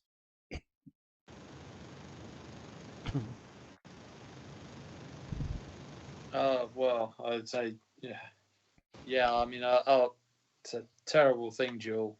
Terrible thing. You know what I heard? I heard it was the Bluecoats. What? I heard the Bluecoats robbed Ulf, made away with his cash, and now they're shaking everyone down. Unbelievable. Wow. Go figure. It's just, I mean, I don't know if it's true. It's just the word on the street, but makes all the sense in the world. Wow. What the heck? Okay, so what I'm going to do is I'm going to jump to Twitch's first maneuver, the first thing, and what do you do for your first downtime activity? Okay, Twitch? so sorry, this is the playbook advancement. This is your first downtime activity. No, this is playbook advancement. So I filled in the playbook advancement. Oh, okay. I want to get a new special ability. Very good. What is it? And then we can go back to Rekka, because so basically I have the veteran ability. Oh, so you can take something from any other playbook.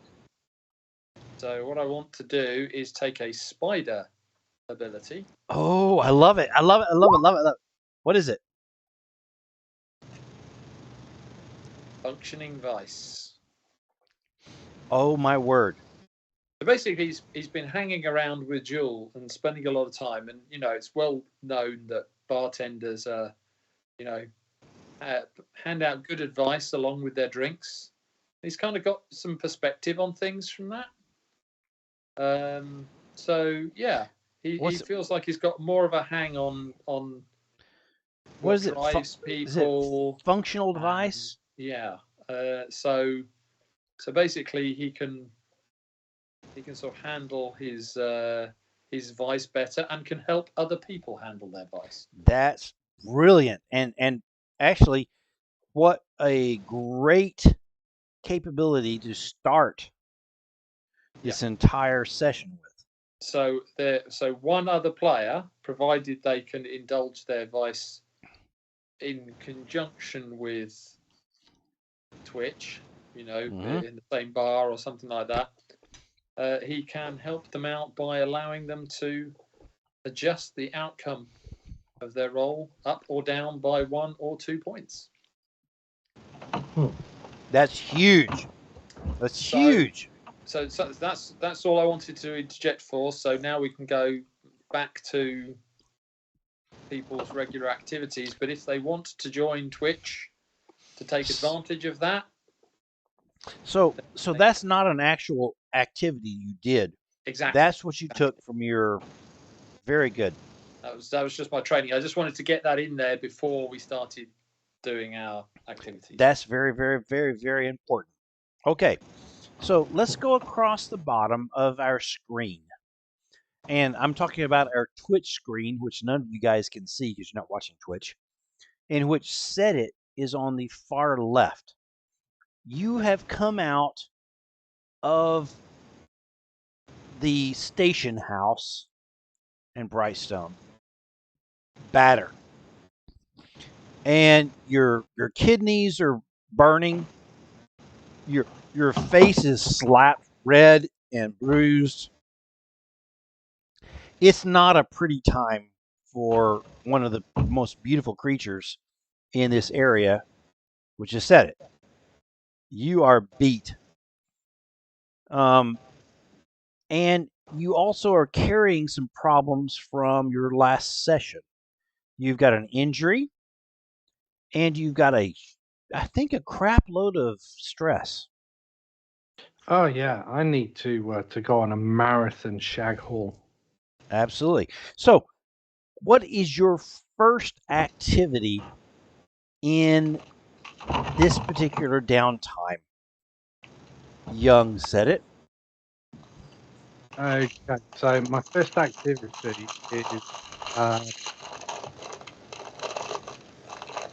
Is it reduce?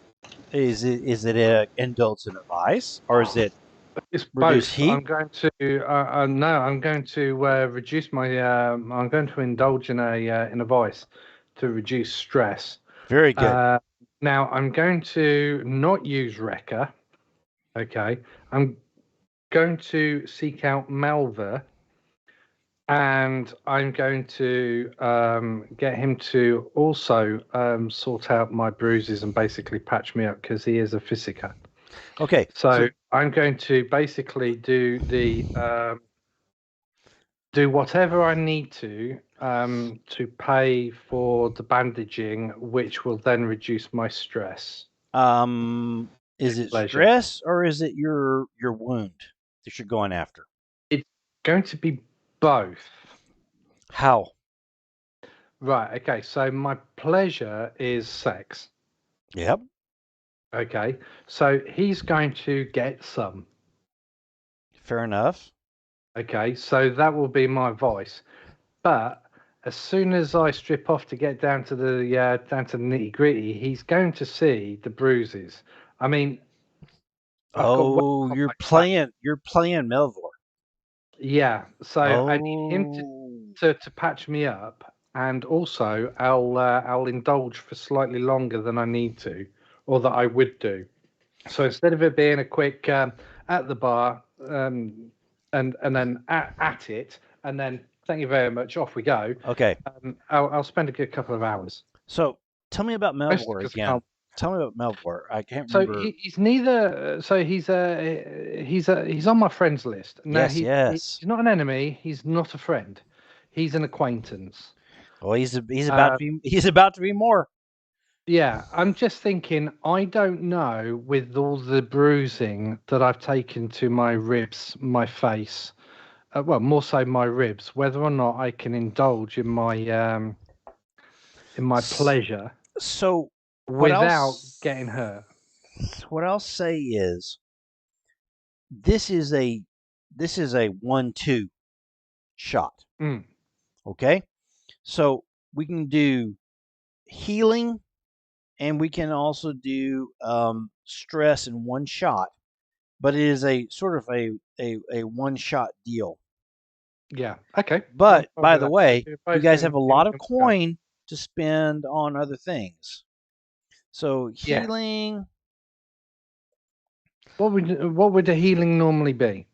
you get a roll based on the tier of the healer, and that would give you how many slots within the 4 slot clock you get. Am I right in saying that Wrecker's got Physica though? Yes, he does. Okay, so I have a question about that. Okay. So if you have Physica, I believe it's a tinker roll. Yes. Now, on our crew sheet, we have the special ability Everyone Steals. Okay. Which says that, I'll copy it. There we go. Okay. And we also have quality tools. Okay. Gives +1 quality for demolition tools and tinkering tools. My question is, does that give bonuses to Wrecker's tinker rolls for healing? Oh, interesting. Bonus die. Oh, yes, that's a very good question. If that would be the case, then I more than likely wouldn't actually go to Melva. I would more than likely go to Tinker. To Wrecker. But there's no way that I'm going to blow him. Okay. I'm sorry. I'm just putting it out there. You know, he's a crew on. member. I'm not going to smoke the white oboe. Okay, it's just not going to happen. You don't shoot I mean, on come your own on. doorstep, is that what you're saying? Okay, look, I can see Felix getting embarrassed just thinking about it. I'm desperately trying to get Anthony to spit his food out here. Yeah, I know. I tried that. I will say the everyone steals is actually perfect. So he will get a +1 for Tinker. And so it is worth your time going to Wrecker for your Tinker issue. If you want to go for your Vice issue, that's an extra. That's something that Wrecker can't do. Yeah. Okay, even though he wants to. Right, okay, so I won't, I'll forego the healing. I'll get Wrecker to sort me because of that. Okay. Everyone steals. I can't remember if Wrecker what are put you it doing into tinkering. in the location you're at? Right, okay, so I'm gonna find where am I? I'm in Brightstone, aren't I? Yep. The brothel that I normally go to, that's actually in Brightstone, isn't it? No, I don't think so. Oh, we got to go there to find it. And this is because it wasn't in the docks. So I'm running down to your downtime number 1, and I'm gonna roll up to set it. Oh, but remove stress. Oh, the Silver Stone. The Silver Swan is in Brightstone. Right. So Eldrin Pritchard owns this thing. Yeah, absolutely. So I'm going to go to the bar, and I'm going to basically do the same as I did the first time around, which is give me a client, give me a room. Got it. Okay. So I go to see the lady that I always see. So here's the problem. Does anyone have their AI set up, ready to go? My AI. Chat GP or something like that. So a person named Nog has left a love letter to set it. I knew me cupping his balls would do it. So that love letter exists at this point, and if one of you guys uses ChatGPT to make it, that's fine by me. Okay. I'm gonna blush in him. Nog is not here at the moment. Okay. But the bartender hands you the letter from Nog. Okay, I sniff it. Oh, you're like, oh, jeez. Yeah, that hurts. Yeah. Oh. And there's a young couple who are in this location, and they're a bit scared. They're like, why are we here? You can tell it's like how do we revitalize our feelings, whatever. They're here, and as you walk in front of them, they select you.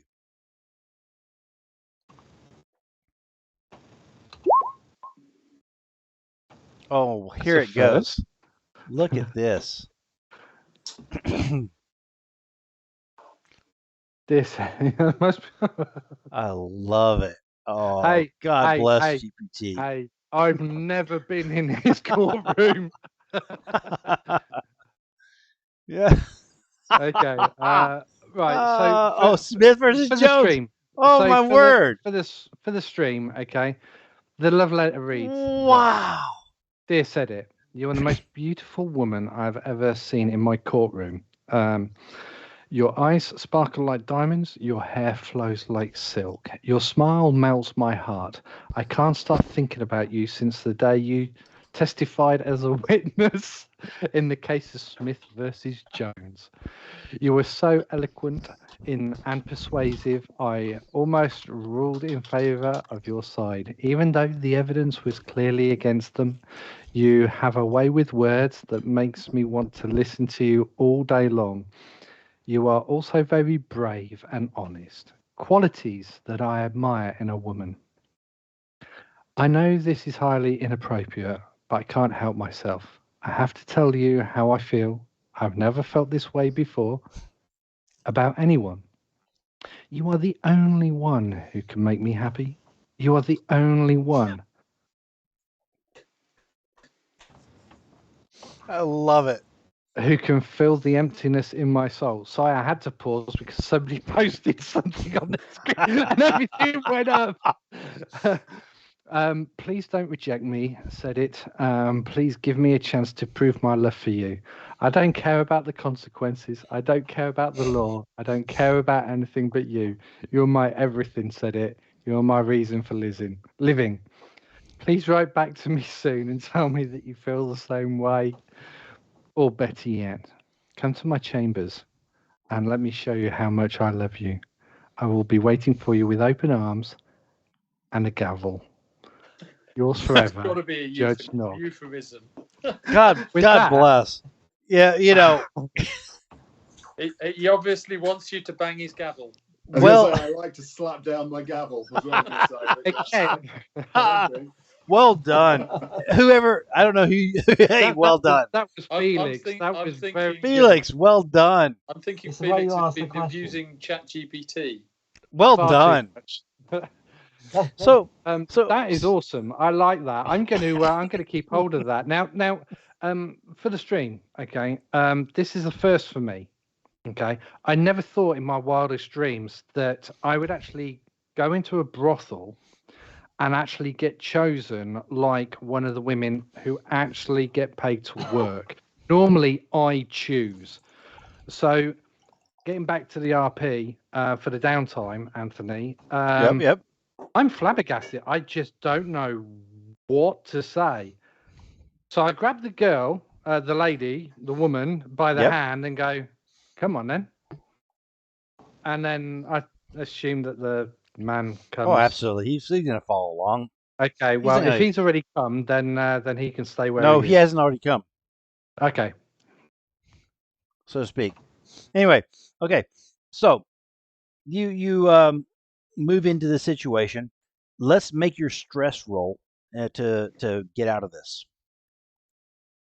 Yes, that's just a D6, isn't it? It is.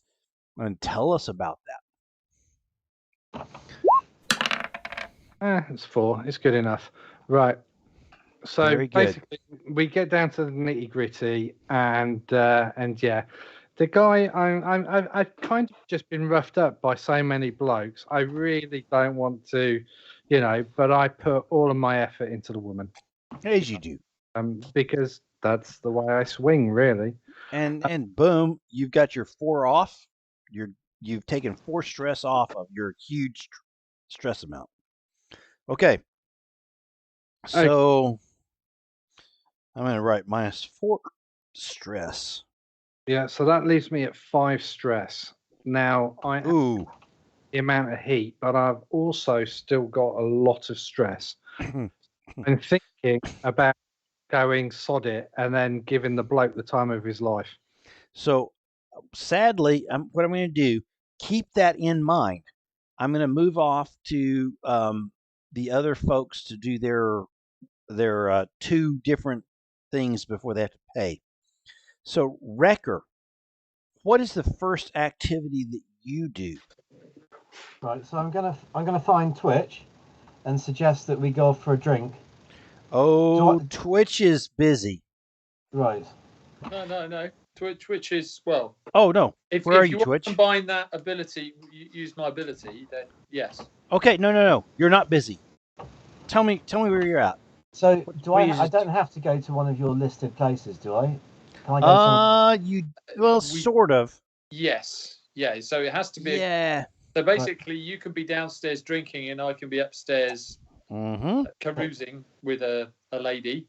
Okay, so But You we still do get have to the kind of be in effect. the same place. so Yes. I know that Twitch will keep an eye on me if I've had too much to drink. Yes. So he'll keep an eye on me, maybe stop me if I go way too far. Okay.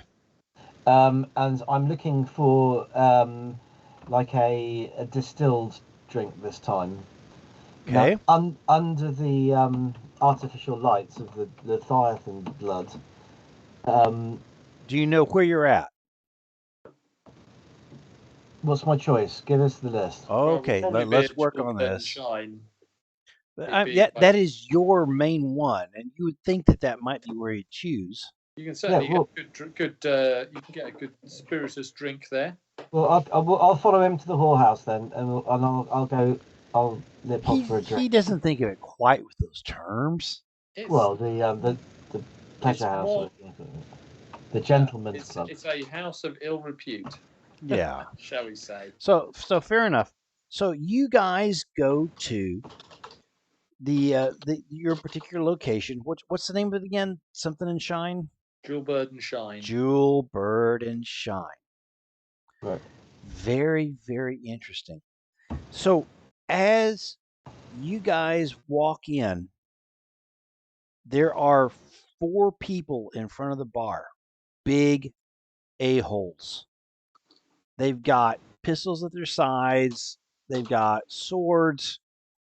And there's a big fat dude with mutton chop look. He's got pistols all over himself and a big freaking cauliflower black side ear. And they are shaking down Jewel for as much as they can get. They're like, I'm sorry it's double this time, but we gotta make some cash. And you guys walk into sort of that. So indicate quietly to head over to a table while that plays out before we do anything. Fair enough. So we'll just watch from the side. Okay, so you guys watch from the side. They cow the owners and take them for a lot of coin. And there's some threats, and there's some, one of the dudes lights a torch like he's going to burn something. It's horrific. And when they leave, there are not a lot of other customers here besides the 2 of you. And Jules behind the bar looking very harried. So we're gonna mention that they're just trying to recover the losses that the blue coats kind of caused. Yeah, What do you do? Yep. We're still spreading that rumor. How do you do that? How do you do that? Well, just by saying that. Okay. Yeah. So See, that's one of Ulf's cronies, isn't it? okay. Oh, you say that? Nice. Maybe someone else should take over from Ulf in this protection gang. Yeah. Did you hear what happened down in Charhol the other day? What was that? Oh yeah. Jules leaning over the table to talk to you. He's like, "What are we talking about?" Oh yeah, no. It was. I think it was. Well, from what I've heard, Ulf got taken to the got cleaners. robbed. What? Yeah, one of his. Yeah. Those bastards. Yeah, it was gunfire, charging horses. Charging goats. Apparently, yeah, it was a big thing. Oh man. Maybe he's trying to recoup his losses. Well, yeah, he is. He's doubling and tripling everything. Yeah. Those So the really interesting thing was I heard that there was some bluecoats seen nearby What? boasting Really? about how they'd taken him for such a massive amount of coin. The bluecoats? Yeah. Really? Ah, those bastards. Yeah. Ah, jeez. You know. Can I get you something, gentlemen? Yeah. So this is my friend Rekka. He's seems like a fine he's a fellow. He's a drinking man. So if you can break out the good stuff for him, keep an eye on him. Make sure he doesn't overdo it. Very good. So he takes out the aquavit and starts pouring for you guys, and you can go ahead and indulge your vice at this point. Yeah. Okay. Absolutely. So I'm going to 3. Oh, what was that? That was me. So I mean I have to indulge mine as well. So yes, you do. Yes, you do. My actions. So anyway. Okay. So I'm going to add 2 to that to make that 6. Well done. 6. Are we adding that to mine as well? So no. No, so you haven't indulged yours. You can add or subtract 1 or 2 to that number. So you could go anywhere from 1 to 5. Well, whatever is a good number for you. I'll go to 5 then. So it doesn't do anything to you. So give him 6. And then you need to go do your own vice, because it doesn't count on yours at all. Yeah, so I rolled mine. I rolled a 4. Yep. So I'm going to 6, and Rekka rolled a 3. So Rekka rolled a 3 for what? What did Rekka vice. do? I was drinking. For his vice. Oh, well done. So we both make vice rolls. Yeah. And then can add or subtract 1 or 2 points. Okay. Very, very good. So both of you get something out of this. Well done. So what do you get, Twitch, out of yours? I get 6 off Woo. my stress.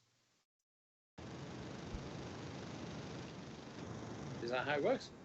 Sounds good. And then we'll go to Felix's character.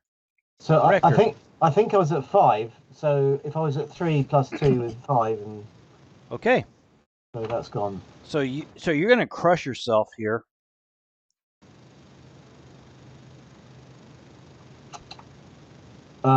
Take it right to the edge. By the way, I've also helped myself to 4 coin, because I took it that if we split it 6 ways, was it 6 ways? So what are you doing? Sorry? Yeah, if we want to do that. So I'm sorry. What were you doing, Wrecker? One more time. So I was drinking at the bar. Yep. I rolled a 3. Yep. I got an extra 2 points. I think I had 5 stress. Okay. Or I might have had 6 stress, but I've taken it away. I think it was 5 stress. Yep. Yeah. So that's gone. But just to make, because we can spend coin on stuff as well, can't we? You can for an extra action. Yeah. But what I'm saying is that we made some loot, and I think how many coins was it? 18 or something? No. It was 6. Yeah, less than that. 16. It was 16. So that's 4 coins each, is it? Well, you guys can worry about that. 1, 2, but 3. what are you trying? 5. What are you trying to do, Wrecker? Give me the do. So what else am I doing? I'm also going to be training. Okay, so let's do that. Let's do the Wrecker training bit. Yeah. And then so that doesn't cost you a damn thing, right? No. You've done your stress relief, and you got 5 stress relief. That's your number 1 action. Yeah. So my second action is going to be focusing on tinkering and training myself up to be a bit of a tinkerer. So let me put this in here. So you've done training.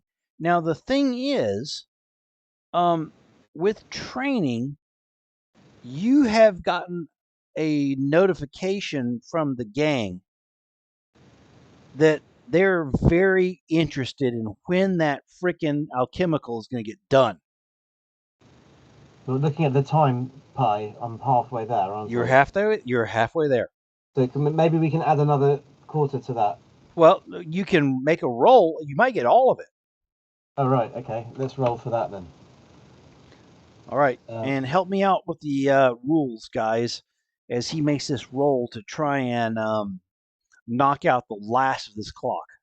Well, I guess the question is, do any of our crew bonuses apply to this roll? Is it a tinker roll? It is a tinker roll. So in that case, he should get a bonus for tools and a bonus for everyone steals. Yes, he does. Yes, he does. Plus 2 dice. Plus 2 dice, brother. And we're doing it. This is controlled. Yep. Standard. Standard. Yep. Absolutely. Plus 2. Thank you. Okay. Pretty. Not bad. So a 5 is, I think, is that 2 segments? Or is it 1 segment? I'm looking to you guys to look as well. Not entirely sure where that rule would be. Acquire asset. Here we go. 4, 5. Results. Is this an acquire asset thing? Yes. It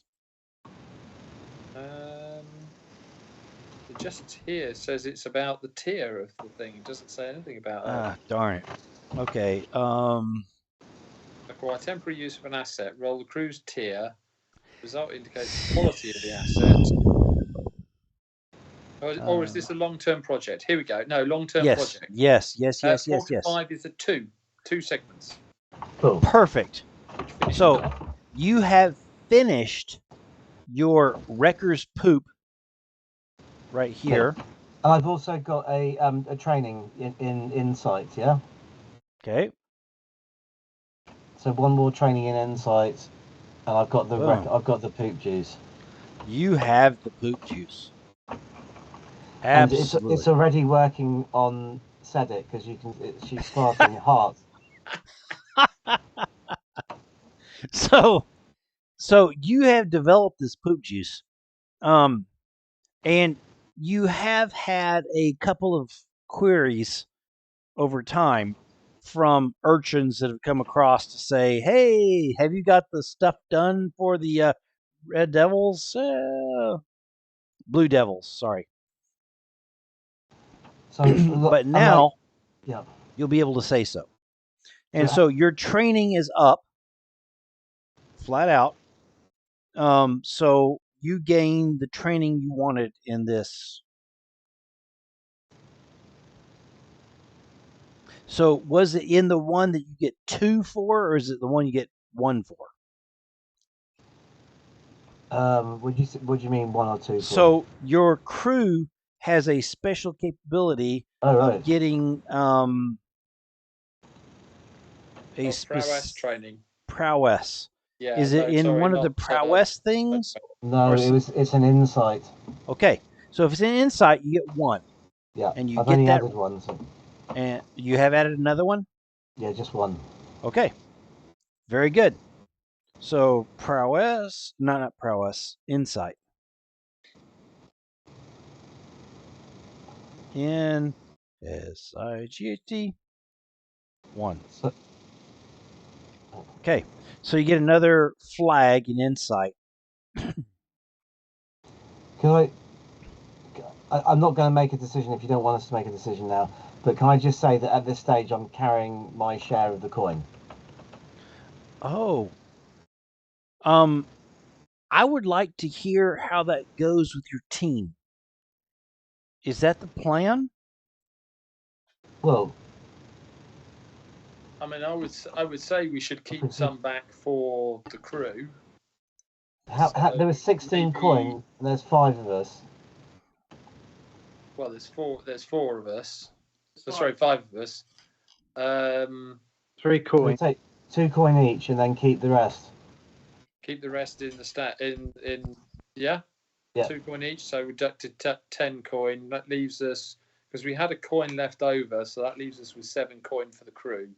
2 coin each and 7 coin for crew stuff, yeah? Okay, Is that reasonable? Yeah. fair enough. Or we take 3 coin each and leave 2 over. I don't know what we're going to want to do with it. Whatever the case. I mean, I think we're best to keep a stash in the kitty just in case. Very good. We're probably going to want to spend some of that for things like reducing our Heat and stuff. heat and things like that. So, Wrecker, we've done through a decent chunk on you, which is stress and training, and then Bugs said it has had stress. So let's move down to Brute, which always is a problem and a issue because his vice is what it is. But anyway, Brute. So Yes. what do you want to do? I mean, you've got healing to do, Yep. and you have stress, but not as much as some of the others, I don't think. Well, I'd like to relieve my stress, and I'd like to heal. So, Okay. I So, certainly. If what's it's available, first? I'd like to hit Wrecker up for a healing roll. Okay. Let's do Wrecker and the healing first. So Mhm. so you hit up Wrecker, and he's just come out of a session with Twitch. So I've got Tinker +2, haven't I? Yep. Yeah. Tinker +2 dice.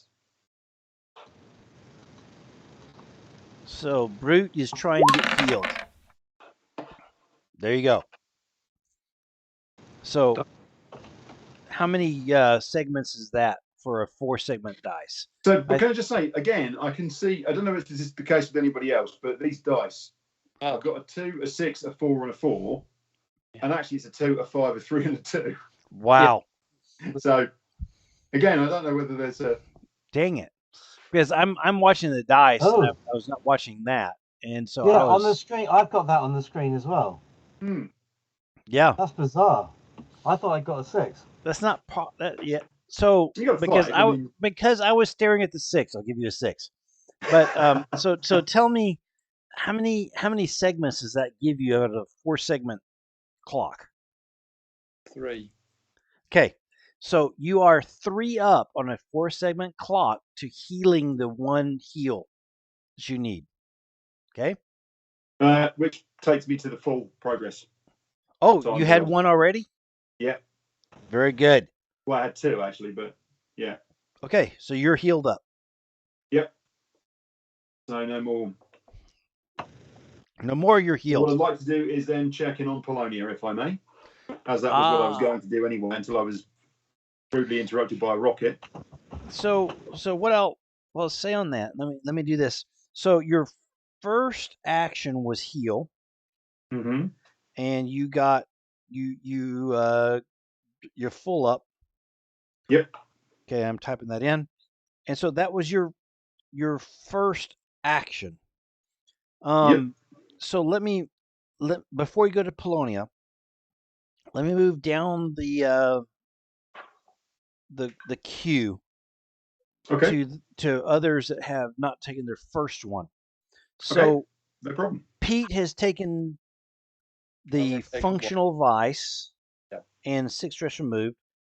Who we have not dealt with yet is the first action for Mara. Mara is the only one who has not taken a first action. Okay. Mara, what are you doing? Looking at your character sheet with training, with damage, with stress, with heat. What are you doing? So Mara was doing a little bit of stress relief, shall we say, vice release, in as much as she was perusing the markets. She'd been to see Ojak. Ojak, okay. On the rooftop markets in Silkshore, Okay. because she's looking to basically improve her Demon Bane charm to see if she can make it even more repulsive to Argoths. Okay. So she's looking to see basically how she can improve its abilities. So she'd been to see Ojak to see whether or not he had anything that would be useful to her. He didn't have anything in particular, so he'd sent her over to Arana, the Blessed, over in the night market, which is why she was over in the night market. Oh, okay. Who is a cultist of Forgotten God.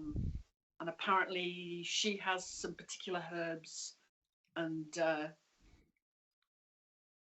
different items basically that Mara might be able to use to strengthen this Demon Bane charm. So what we'll look at is for downtime, are you acquiring an asset, long-term project, recovering, reducing heat, train, or indulging vice?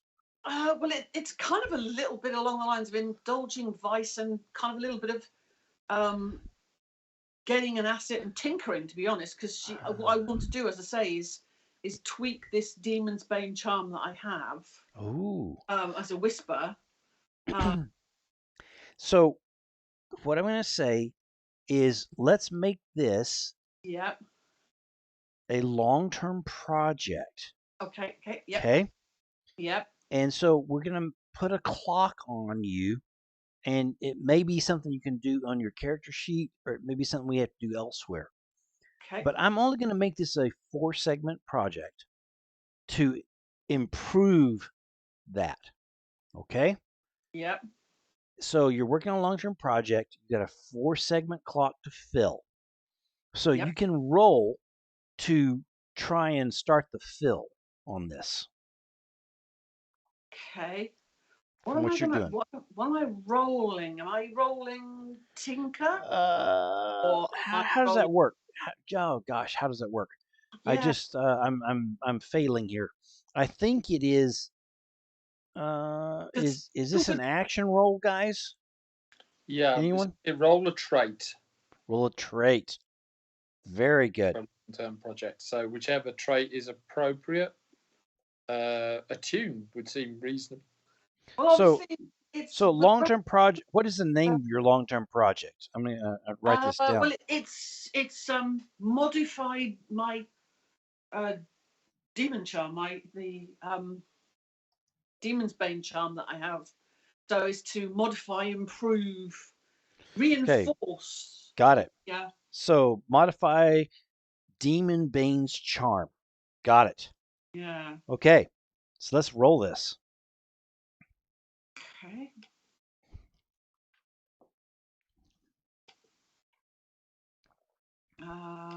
So this would be just a controlled roll? Yes. Yeah, absolutely. Controlled, standard, all that stuff. Lovely.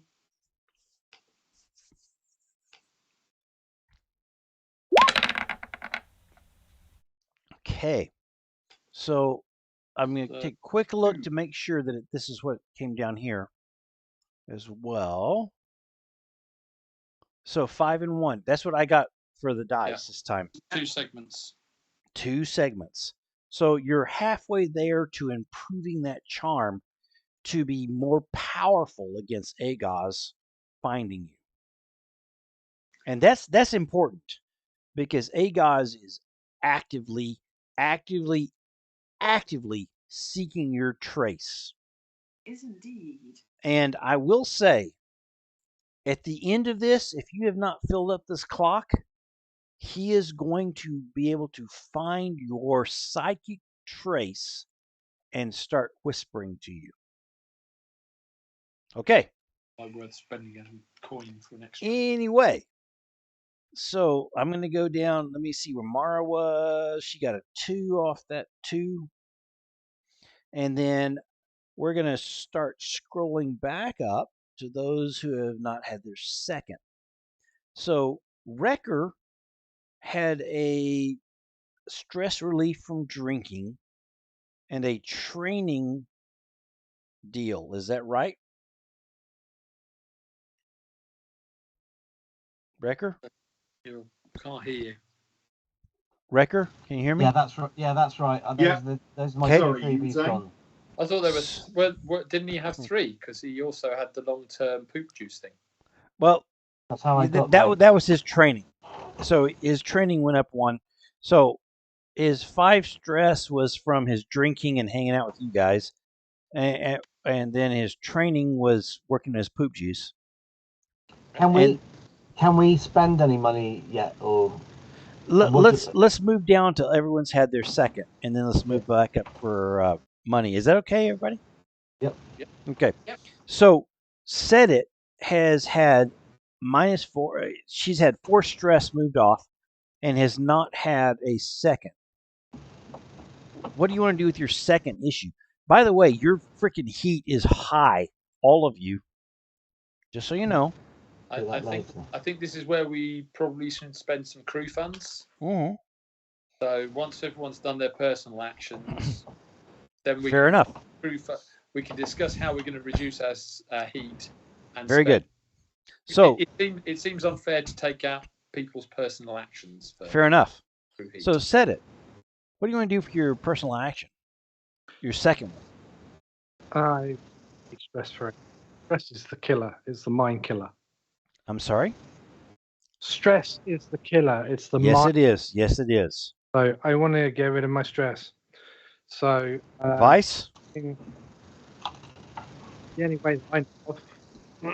Are you going to work in the same place you usually work?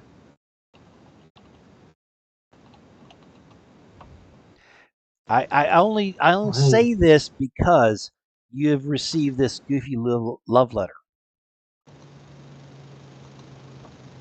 And I will say, if you stay on the boat, you can do the same effect with Vivienne.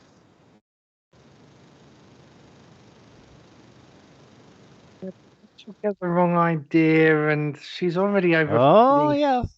And then, sod it. I'll go back to the boat, and I'll slip in. Okay. I'll catch her unawares, and then that's in the bedroom. Very good. So make your roll.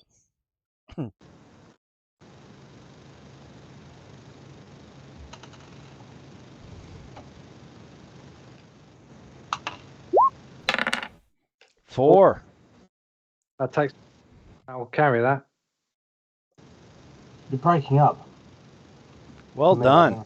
I told you it's a Skype thing. It's not. Yeah. So you got your 4. So let's move down then from your indulgence, and I hope no one else is on the boat at this time because that's horrific. Brute. They're all adults. Here we go with Brute because his problem set is a problem set. Here we are. What are you going to do to deal with Polonia? And I'm going to give you a couple of extra issues as I go into this. No, I'm not. We'll deal with this as we move forward.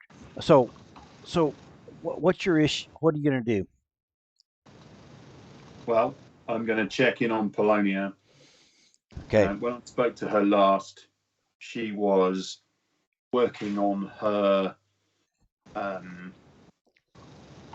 on removing her drug addiction. Very, very good. And I'm going to check in on her. So, and on this particular occasion, we obviously she still owes off some money. Yep.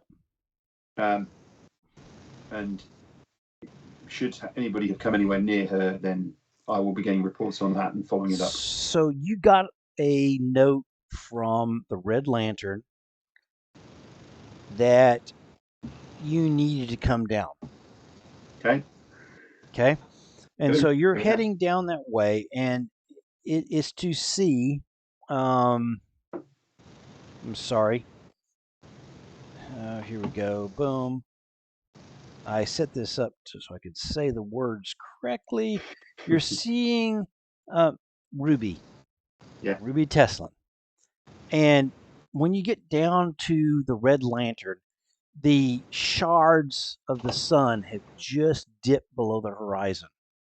And it's a festive air in Silk Market as the number of people are coming into the area.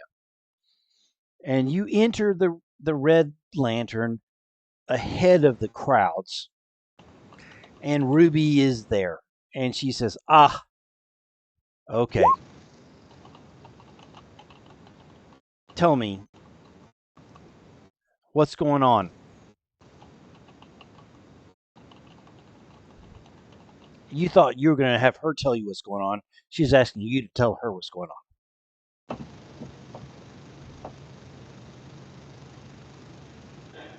Where's my sister? I wish I frickin' knew. And she's angry. She's agitated. You can still see the bruises that are fading from her beating from the bluecoats. Ruby. We had an agreement, you and I. Yes? You were going to keep an eye on her. You were going to make sure she didn't go anywhere. I was going to make sure that you'd be compensated if you lost out in any way. Ruby, don't tell me you've let me down. I've not I don't like it. No. I know the danger I'm in, brute. Don't give me that. And she huffles up like an overstuffed hen with her arms under her breasts. She's like, You don't threaten me. Your young lady is out of control. So the important thing is, Yep. I would never threaten her. Okay. So you give as that. As far as I'm concerned, she's on my side. She's one of my extended family. So as a giant, my extended crew, if you like, as a giant man with huge, powerful capabilities,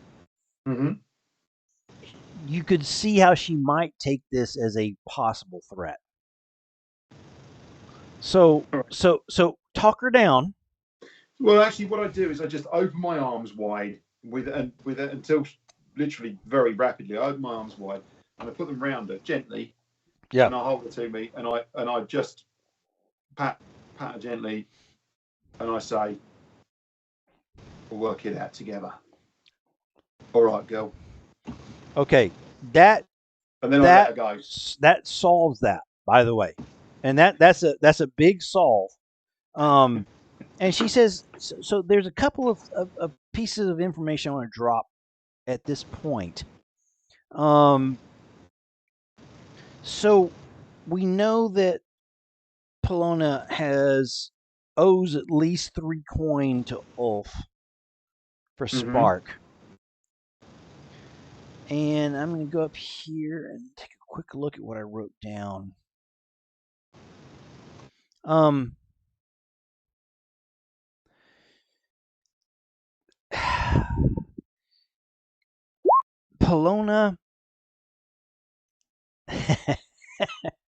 Polona has taken to moving Spark for someone. And she's more into that than she is into her normal trade. So there's a particular group, I'm sorry, that receive it. Okay?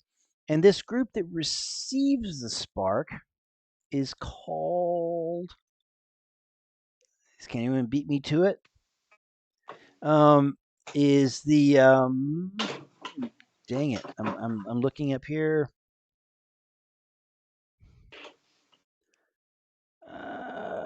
Lamp Blacks. The The lamp blacks are moving this spark. Polona is bringing spark to the lamp blacks. And she is bringing the spark to the lamp blacks from someone called, let's see here, Wouldn't be Lady Kellis. Lady Rosalind Kellis. Yes. So she is now being used as a mule to move spark from one organization to another for a cut. Okay. Okay.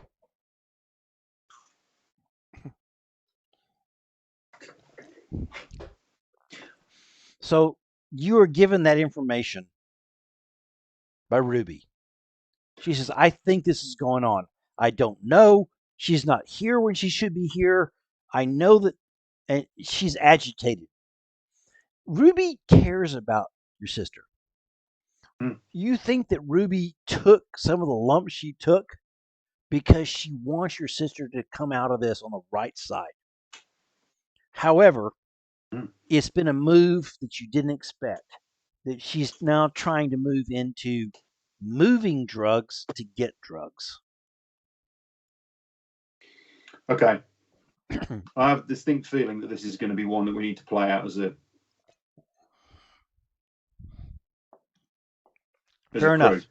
So what I'll do is, if you want to, what we'll do is, as far as your vice goes, you're dealing with this right now.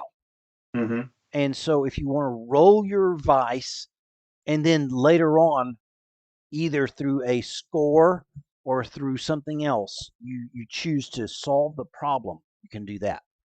Okay? Mm-hmm. So let's roll your vice, which is dealing with this horrific problem. Okay? So my lowest attribute is that. Okay. Oh! Oops. Oh? Oops. Oops. I only have 5 stress. Okay. Well, with that understanding, a dark, bloody veil comes down over Brute's eyes as he knows what the frack is going on. And he moves off into the darkness to take care of frickin' business. So I'm lost. Well, what I'm going to do is I'm going to cause a problem with that. Okay, I know, don't mind, but I want you in the game. I don't want to completely lose you. So what's going to happen is, you see Polonia with one of these dudes, and you kill him. You just kill him. I mean, I can't, unless you want to fight that and give me some other opportunities. So she's taking the crap.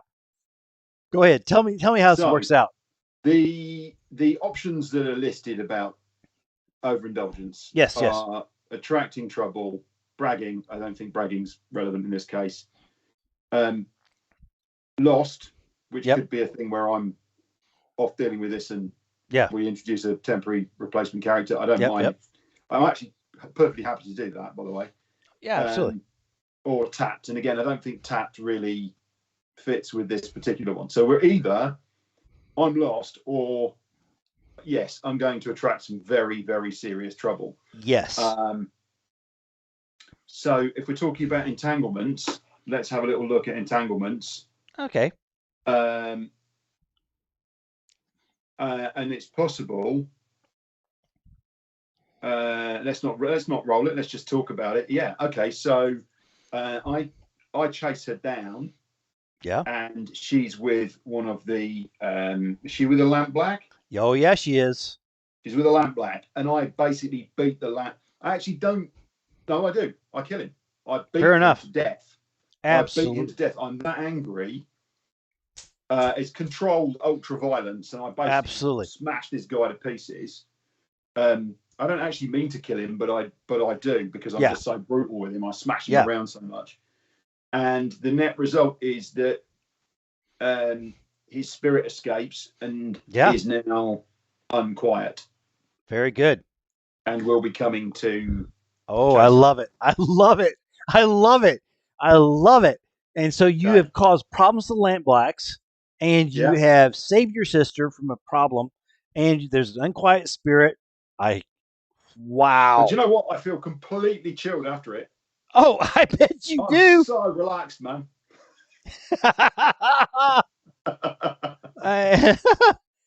So I'm typing this down now. Okay. Oh, wonderful. So I'm not talking about rivals. I'm literally talking about the issue here. I mean, obviously, the Lamp Blacks will be looking into what's happened to their man. He's going to be found beaten to death in an alleyway, and that's one thing. But the bigger issue is that his spirit, because his body lies in this alley for a couple of days. It doesn't get reached, and it doesn't get dealt with properly. Yeah. His spirit runs free, and as an issue, the spirit is now after us. And I would bet that Mara is going to deal with that before you do. It's probably going to have to. Very good. So that's a phenomenal downtime event. Wow, how exciting is that? I love it. Awesome. And let's go to Twitch. You've done spider ability and 6 stress removed, and so the only person I see that doesn't have a second is Mara. Oh no, hang on. Well, I've only done Okay. one. Okay, I have your spider ability functional vice. Okay, no, so that's fine. That wasn't training. That's not one. Okay, so let's do your second one. Okay. So I'm just going to do some prowess training. Prowess training. Okay. So, which is a specialty of the house. Yes, it is. So 2 ticks. So how do you do this prowess training? I think you should find Paul. Watch what he's doing. Witness this. Yeah. Oh, she's laughing at you. That's funny. Well, basically, he's going to. There we go. Slide. Where are we? Finesse an item for someone's pocket and put us up in this direction on this item. Nice. Basically, he's going to go out and petty crime. So a little bit of light pickpocketing. Okay. Some follow the lady, sleight of hand stuff on the street, that kind of thing. Absolutely. Roll it. Let's do it. It's not a roll, it's just done. Okay, it's done. Perfect. So take those scores, and then so I am struggling bladder wise, and so I'd like to go to a teeny break, and then we'll come back to the last pieces that are paid for, because we've gone through all of everybody's 1, 2, 3, 1, 2. Not Mara. Not Mara. Dang it, Mara. We're getting to you next. I apologize. Okay. I'm going on break, and then we'll be right back with the other stuff.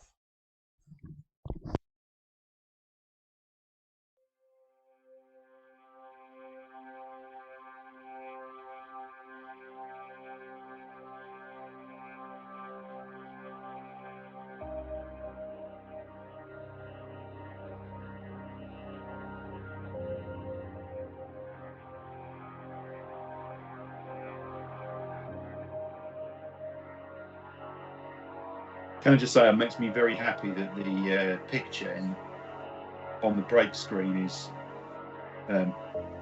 somewhere in Venice. It's very cool.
on that. Just a second.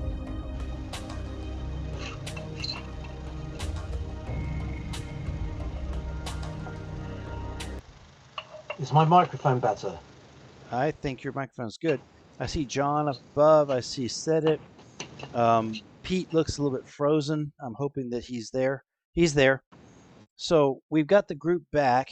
I apologize for stopping this close towards the end of our time, but bladders are what they are. Okay, so Definitely I'm sorry. old man's. Yeah. Get off of that. Okay, so I'm moving over to Roll20 from where we are now, and everything's moving a little bit slow at this point. There we go. Okay, so we're back to where we are on Roll20 with our characters around us as we're talking through what's happening, and I'd like to talk about what's next, which is Mara's. If I remember right, Mara is the only one who has not had the last of her 2 opportunities to do something during downtime before we get into paying for that. Indeed. Well, Mara's going to continue. Basically, she's now back at the boat, and she's going to continue feverishly working on this Demon Bane charm. Basically, improving it with the silk threads and herbs that she's acquired on her trip to the market. Okay. So she's going to continue on that because she knows how important it is to try and basically. So your long-term project is your second action. Again, yeah. Okay. First action and second action, yes. Very good. So make your roll.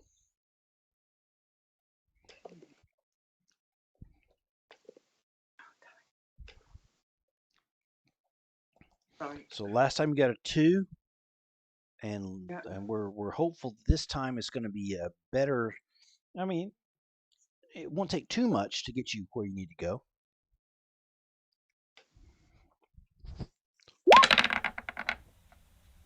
So 4 is your top score. Yeah. What does that do for you on your long-term project? Is it a 1 or 2 segments again, I believe. okay? So have you had 2 already? Yeah, 2 segments. So this is a solve for your particular bane that you're trying to draw. So here's what I'll tell you, Mara. You were starting to feel that there was a touch to your mind from Argos. Argos has been searching for you physically and spiritually and mentally across the city. And he had finally gotten to a point where he had tuned in on you as a individual. And you just broke that.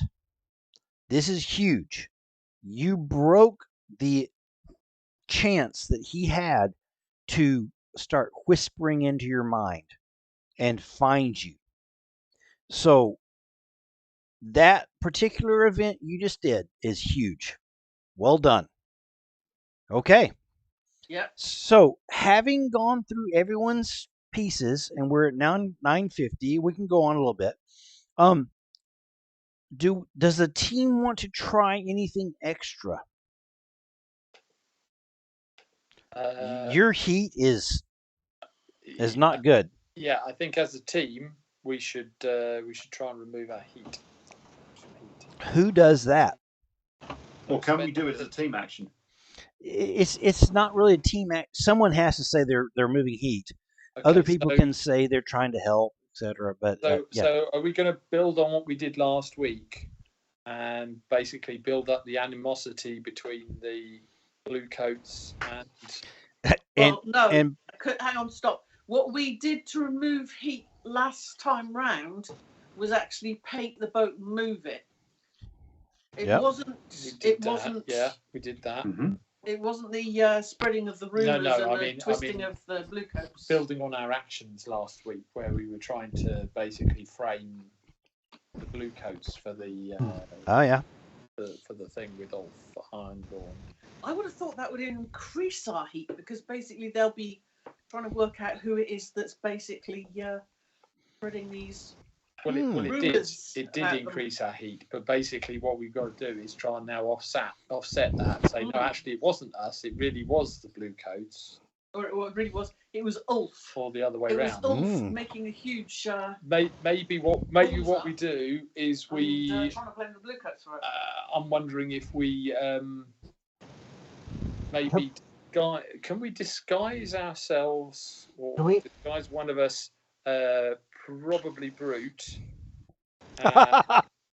grey coat? Brody, Oh, and as Brody. and basically wail on a couple of bluecoats in You know what? I bet you that Brute Coleridge. would not fight against that idea. So basically, we find a couple of patrolling bluecoats in Char Hollow. Yes. We disguise Brute as Give a cauliflower ear. give him a Oh, yeah. cauliflower ear and basically say, so he's wailing on him saying, "You bluecoats, you're not welcome here. This is Ulf's territory. Oh, I love it. I love it. We're not paying you a penny." I especially love the fact that Brute's the Brute has to do this.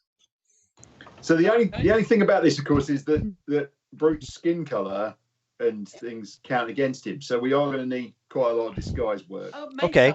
That's Well, Can the spend a so- little bit of coin, maybe the thing get is some we makeup stuff from the we market. have to spend coin for this extra action. So I'm Yes. thinking professional makeup and disguise. Yeah. Okay.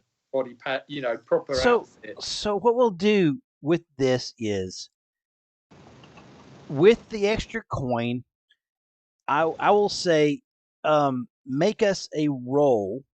I don't care who in the team makes it, and I don't care what the roll is. But think about it between all of you to absolutely disguise Brute.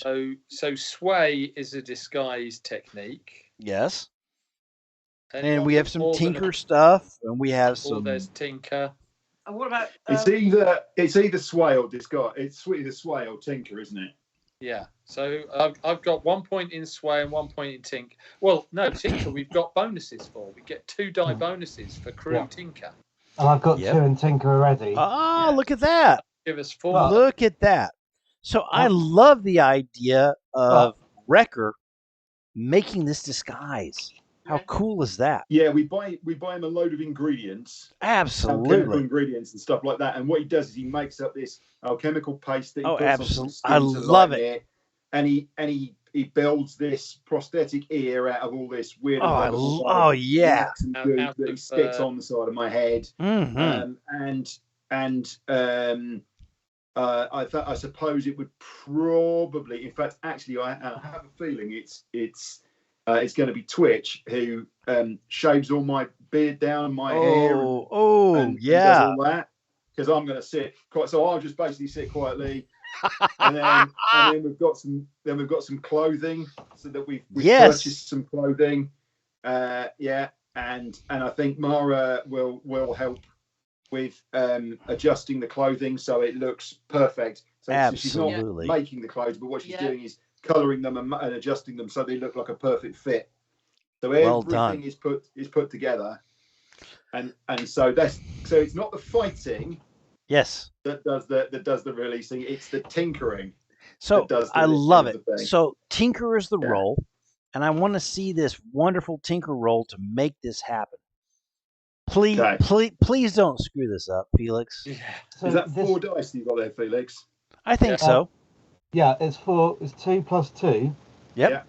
I was And- going to and- spend more money Nope. on training in that, and then I I will. would have had I another will one. give you. I'll give you another die from Well, you every. could- yeah. Why don't you do that beforehand then?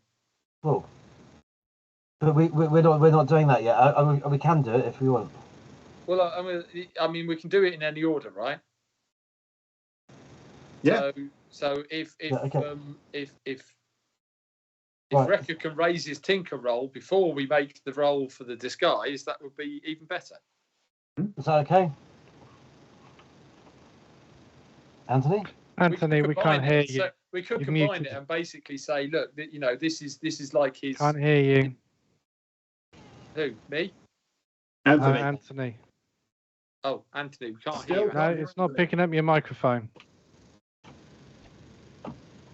No, still can't hear you. Oh, something just happened. Briefly. Yeah. Tiny, No, little bit. I've said it twice tonight. It's Skype.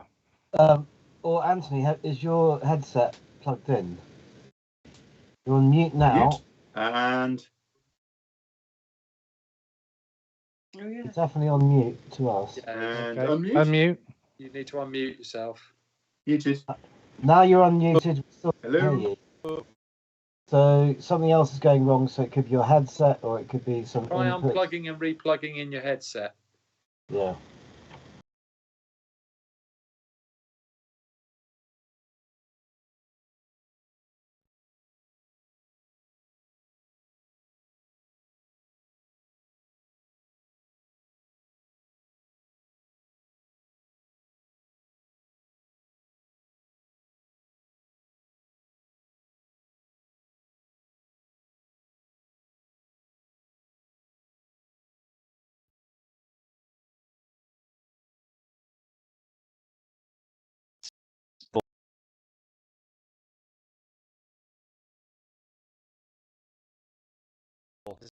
So the only person who can unmute is the person.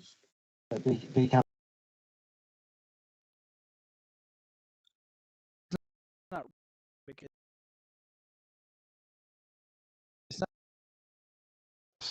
think you've done something with the stream as well. The stream's gone offline. Hey guys. Maybe it's his connection. Hey guys. My Skype's worked all night. I know. I know, right? iPads are really good, aren't they? iPad. Woo! iPad for the win. What does it come to? That the Actually, Microsoft log off software, okay. the Windows software, Oh, Skype just crashes. Which It's is fine. diabolical. Put it on the iPad, and it's fine. I got to say, your video and sound has been the best I've ever seen it. Yeah, For yeah. streaming. Says everything you need to know, doesn't it? Really. Although having said that, front-facing cameras on devices like the iPad and the phone are always better than the webcams that you get on PCs. Yeah. You know. So is it? okay. The stream's not picking you up either, Anthony. Yeah. That's weird. Can you hear me? Ah, with the now we are. stream? Yay! Yes, now we can hear you. Hear you. That's And weird. it's also gone through on the stream as well. Okay, so I will have a lot of editing to do, and so be it. But with that said, sorry. My suggestion was we're spending a coin of the cruise funds for this to remove heat. Okay. And Wrecker wants to spend a coin for extra training to increase his Tinker. So Okay. why not combine the two and say that his Tinker goes up by 1? That was like his practice Okay. for tinkering, and then make the roll for the disguise. Yeah. I don't mind that. I think that's a good idea of sort of putting multiple things together. So let's do it. Okay. Right. So I'm going to do a tinker roll, and then how much do I add to it now? Well, it's going to be. So you've now got 3 in Tinker, yeah. Okay. Yep, I've already got. Plus 2 dice. So 5. Let's see what happens. So you roll your Tinker and then add 2 extra. Come on, get a 6. Oh my Ooh. God. My lord. Wow. There you go. Really? So anyway, Sorry about so You look gorgeous. but the problem. Okay, hang on a second. Okay. You can spend an extra coin to increase the effect of a roll. Okay. So I So, suggest we spend another coin. Yep. Mara's not happy with the powdering you've done round Brute's nose. When you I've say conjured it up. when you say effective a roll, Right. So normally, oh, hang on. Where's the thing about reducing down? To, I mean, bear in mind, this Reduce will reduce 1 heat. yeah. So basically, you spend a coin to increase it to the next one from 1 to 3 to 4 to 5. okay. Which would reduce it by 2 heat.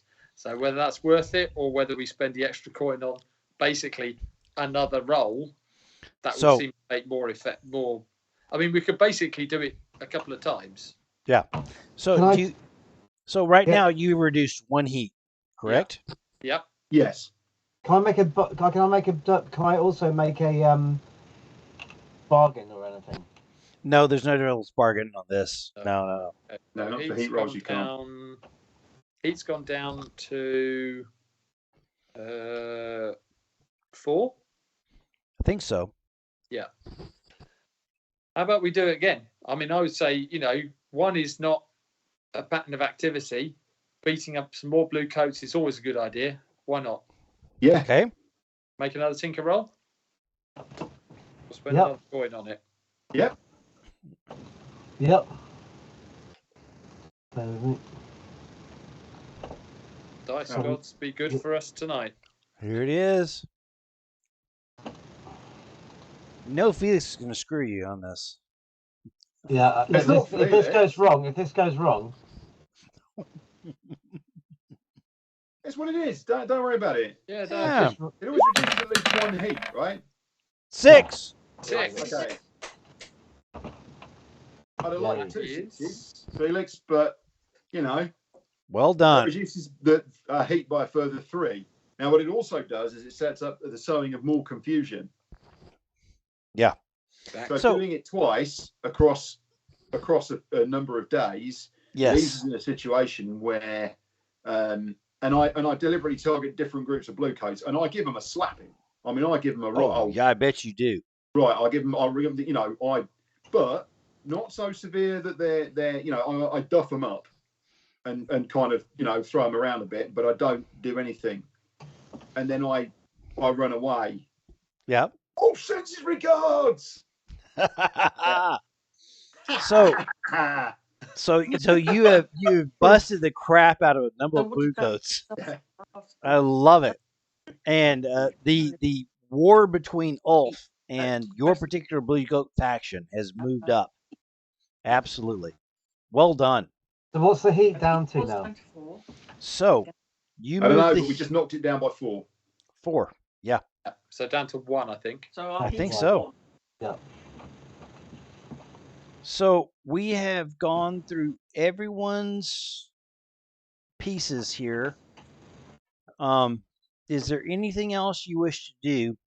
I do think that it's worth a quick discussion before you move on completely on where do you think the next score is going to be? Is it going to be going after Lord Skurlock and the particular sniper he is hired to hunt you? Is it the strange what is it called? What else do you think you could be possibly moving towards? Well, we've got this Flint who's spreading rumors about Mara. Yes. Yeah. I certainly think knocking out the sniper is going to be important. Yes. Because otherwise that guy's going to bug us everywhere. We got to take him out. We could set a trap so we could make ourselves vulnerable, but then to a sniper, but then have a layer of people further out, keeping a very close eye on anyone that could be sniping on us. So Costa is a problem. Yeah. Now you do know one thing about Costa at this point is he has been wounded fairly significantly. Mm. Okay. So if we could find him, we could saw off one of his legs. Or actually, no, we could saw off one of his arms. And then our physiker could fix him up so he doesn't die. And then we can just let him go. Oh, no, maybe not let him go. Maybe put him on a train. Oh, you always would love that. Or stuck him in the hold of a ship. Yeah, that's leaving port. Costa's working for somebody here in town, and is holed up in their residence, which is a very difficult place to go. And I think you guys know who Costa is working for at this point, which is Lord Skurlock. Mm-hmm. And we also know that Magistrate Nog has just sent, and I would love for someone to do this. Can you work on a love letter from Nog to set it in AI? Another one? Oh, come on. I love the first one. Okay, so no, it's good.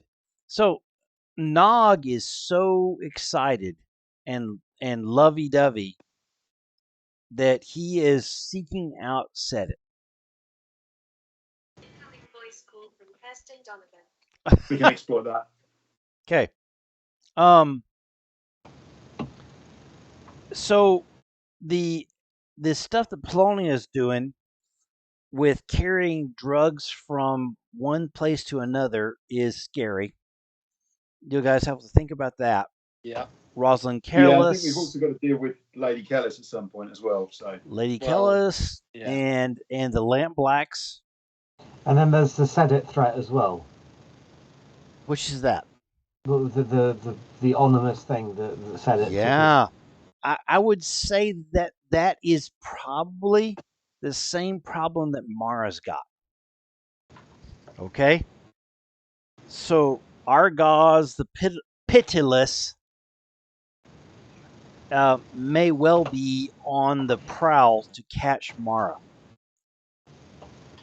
Okay? Mm-hmm. So we've got several problems. We've got Argos. How do we deal with that? We've got the problems with Lady Skellis. And we've got the problems with Ironborn and Costa, and we've got Lord Skurlock and the Bluecoats, who are still agitated as all get out because they just got a serious beatdown off Ironborn's folks. Yeah. So it's going to be a very interesting situation as you guys come into the next score. What are you trying to do in this next score? Think about it, because as we moved into each downtime, I've sort of upped the problem set for each of these. So, for instance, for Wrecker, you knew that Eckerd, the corpse thief, was going to present a dissected Tycherosi with a duck bill in the nameless exhibition. Right, Wrecker? Guess what you've heard now? What's that? Eckerd has lost the corpse, and he needs a new one. Right. Oh, and by the way, the Blue Devils sent some kid to ask you, has your elixir been completed? Right. And with a poop juice. I love it. And so Set It. We know now that Costa is probably recovering in Lord Skurlock's residence. And you have a love letter from Nog. That's a bit freaky. And Brute, we know now that Polona is seeking more spark. And we sort of heard around the horn, the Lamp Blacks will give Polona a share of the spark if she moves it from Lady Kellis to them. But I've just complicated that somewhat by Yes, you have. beating down a lamb black and dragging her away and giving her back to Ruby. And Well saying done. to Ruby, don't lose her again. Well done. Absolutely. And So- we so- do know that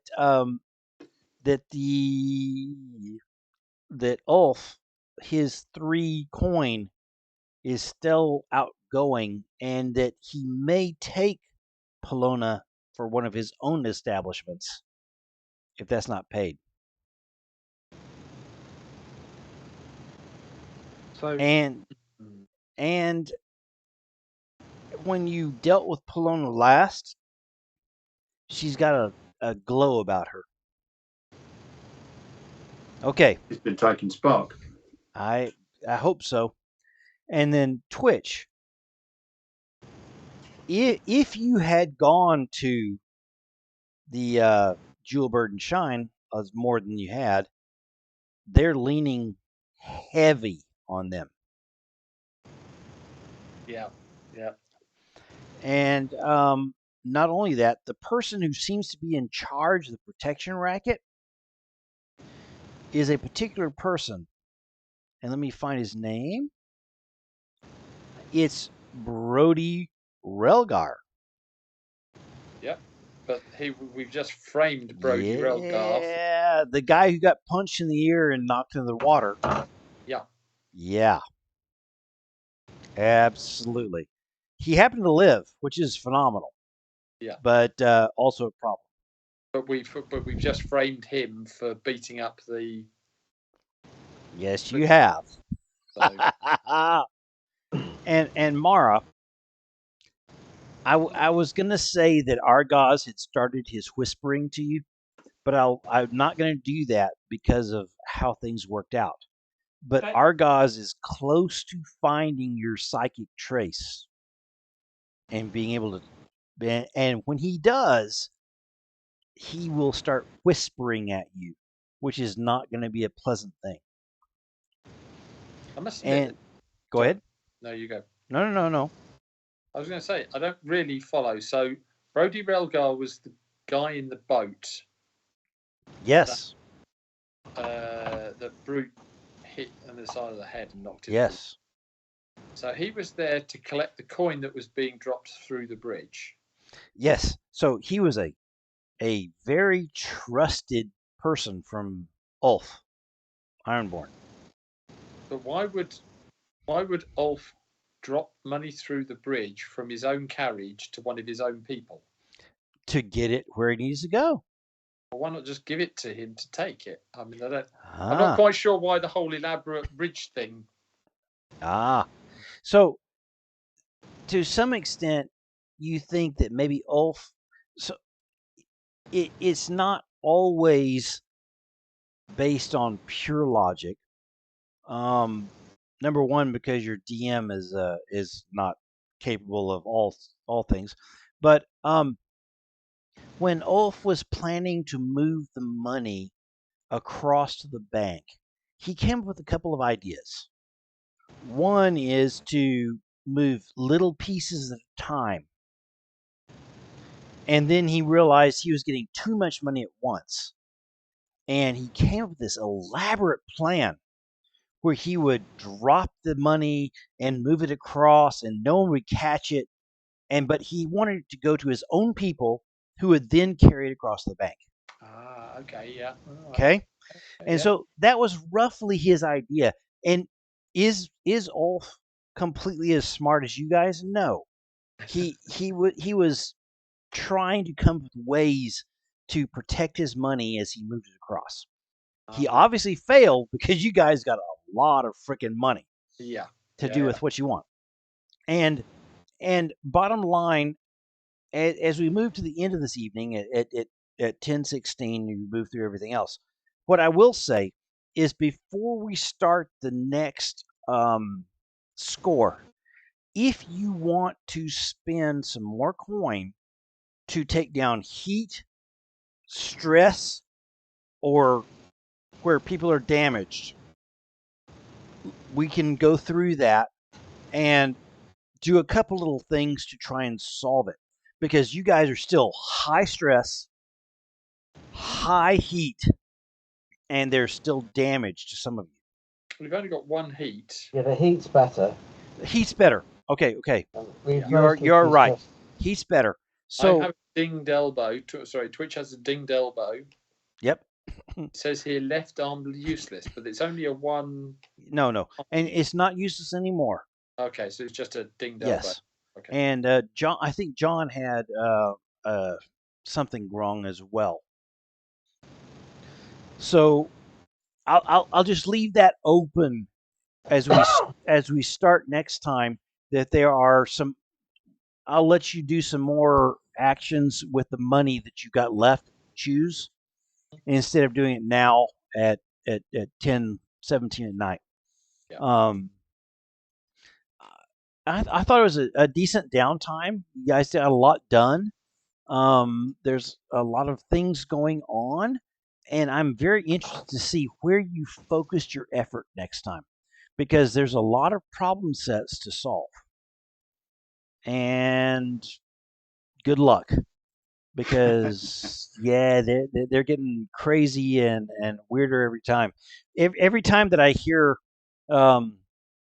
Christine laugh, I know that you guys are getting worse and worse down the path. So cool. Well Before you done. go. I think we've done everything for tonight. Excellent. No, wait. What, Rob? Magistrate Nog, we've still got a quadrant on the clock. Surely that love letter will affect the clock. I will talk to you about that next time, because it may well cause problems, because he has moved from a interest to an infatuation to possibly more than an infatuation. And it may cause problems as he tries to hunt you down to express his feelings. Okay? Okay. Very good. All right. Thank you guys very much. Fun night. I barely made it back in time to try and put together things for tonight. Thank you so much for dealing with it. Our comms worked so much better. I don't know why. No idea. And well done. We will see what happens next time. Next Wednesday. Bye. Thanks a lot. Bye. Thanks. Thank you. Cheers now. Great Bye. set. That was cool. Thank you. Felix, Yep. there is something wrong with your mic, mate. It's still making noises. What Because kind of noise? as I'm sitting there watching, Yep. you keep going blue, and nobody else is. Like the person who's talking will be blue, and you're just going blue, and you're not. Your mouth's not moving. You're not doing anything. So there's something wrong. There's some kind of background noise coming through your mic. I don't know what it is. Okay. Oh, that's Yeah, good. You hear that?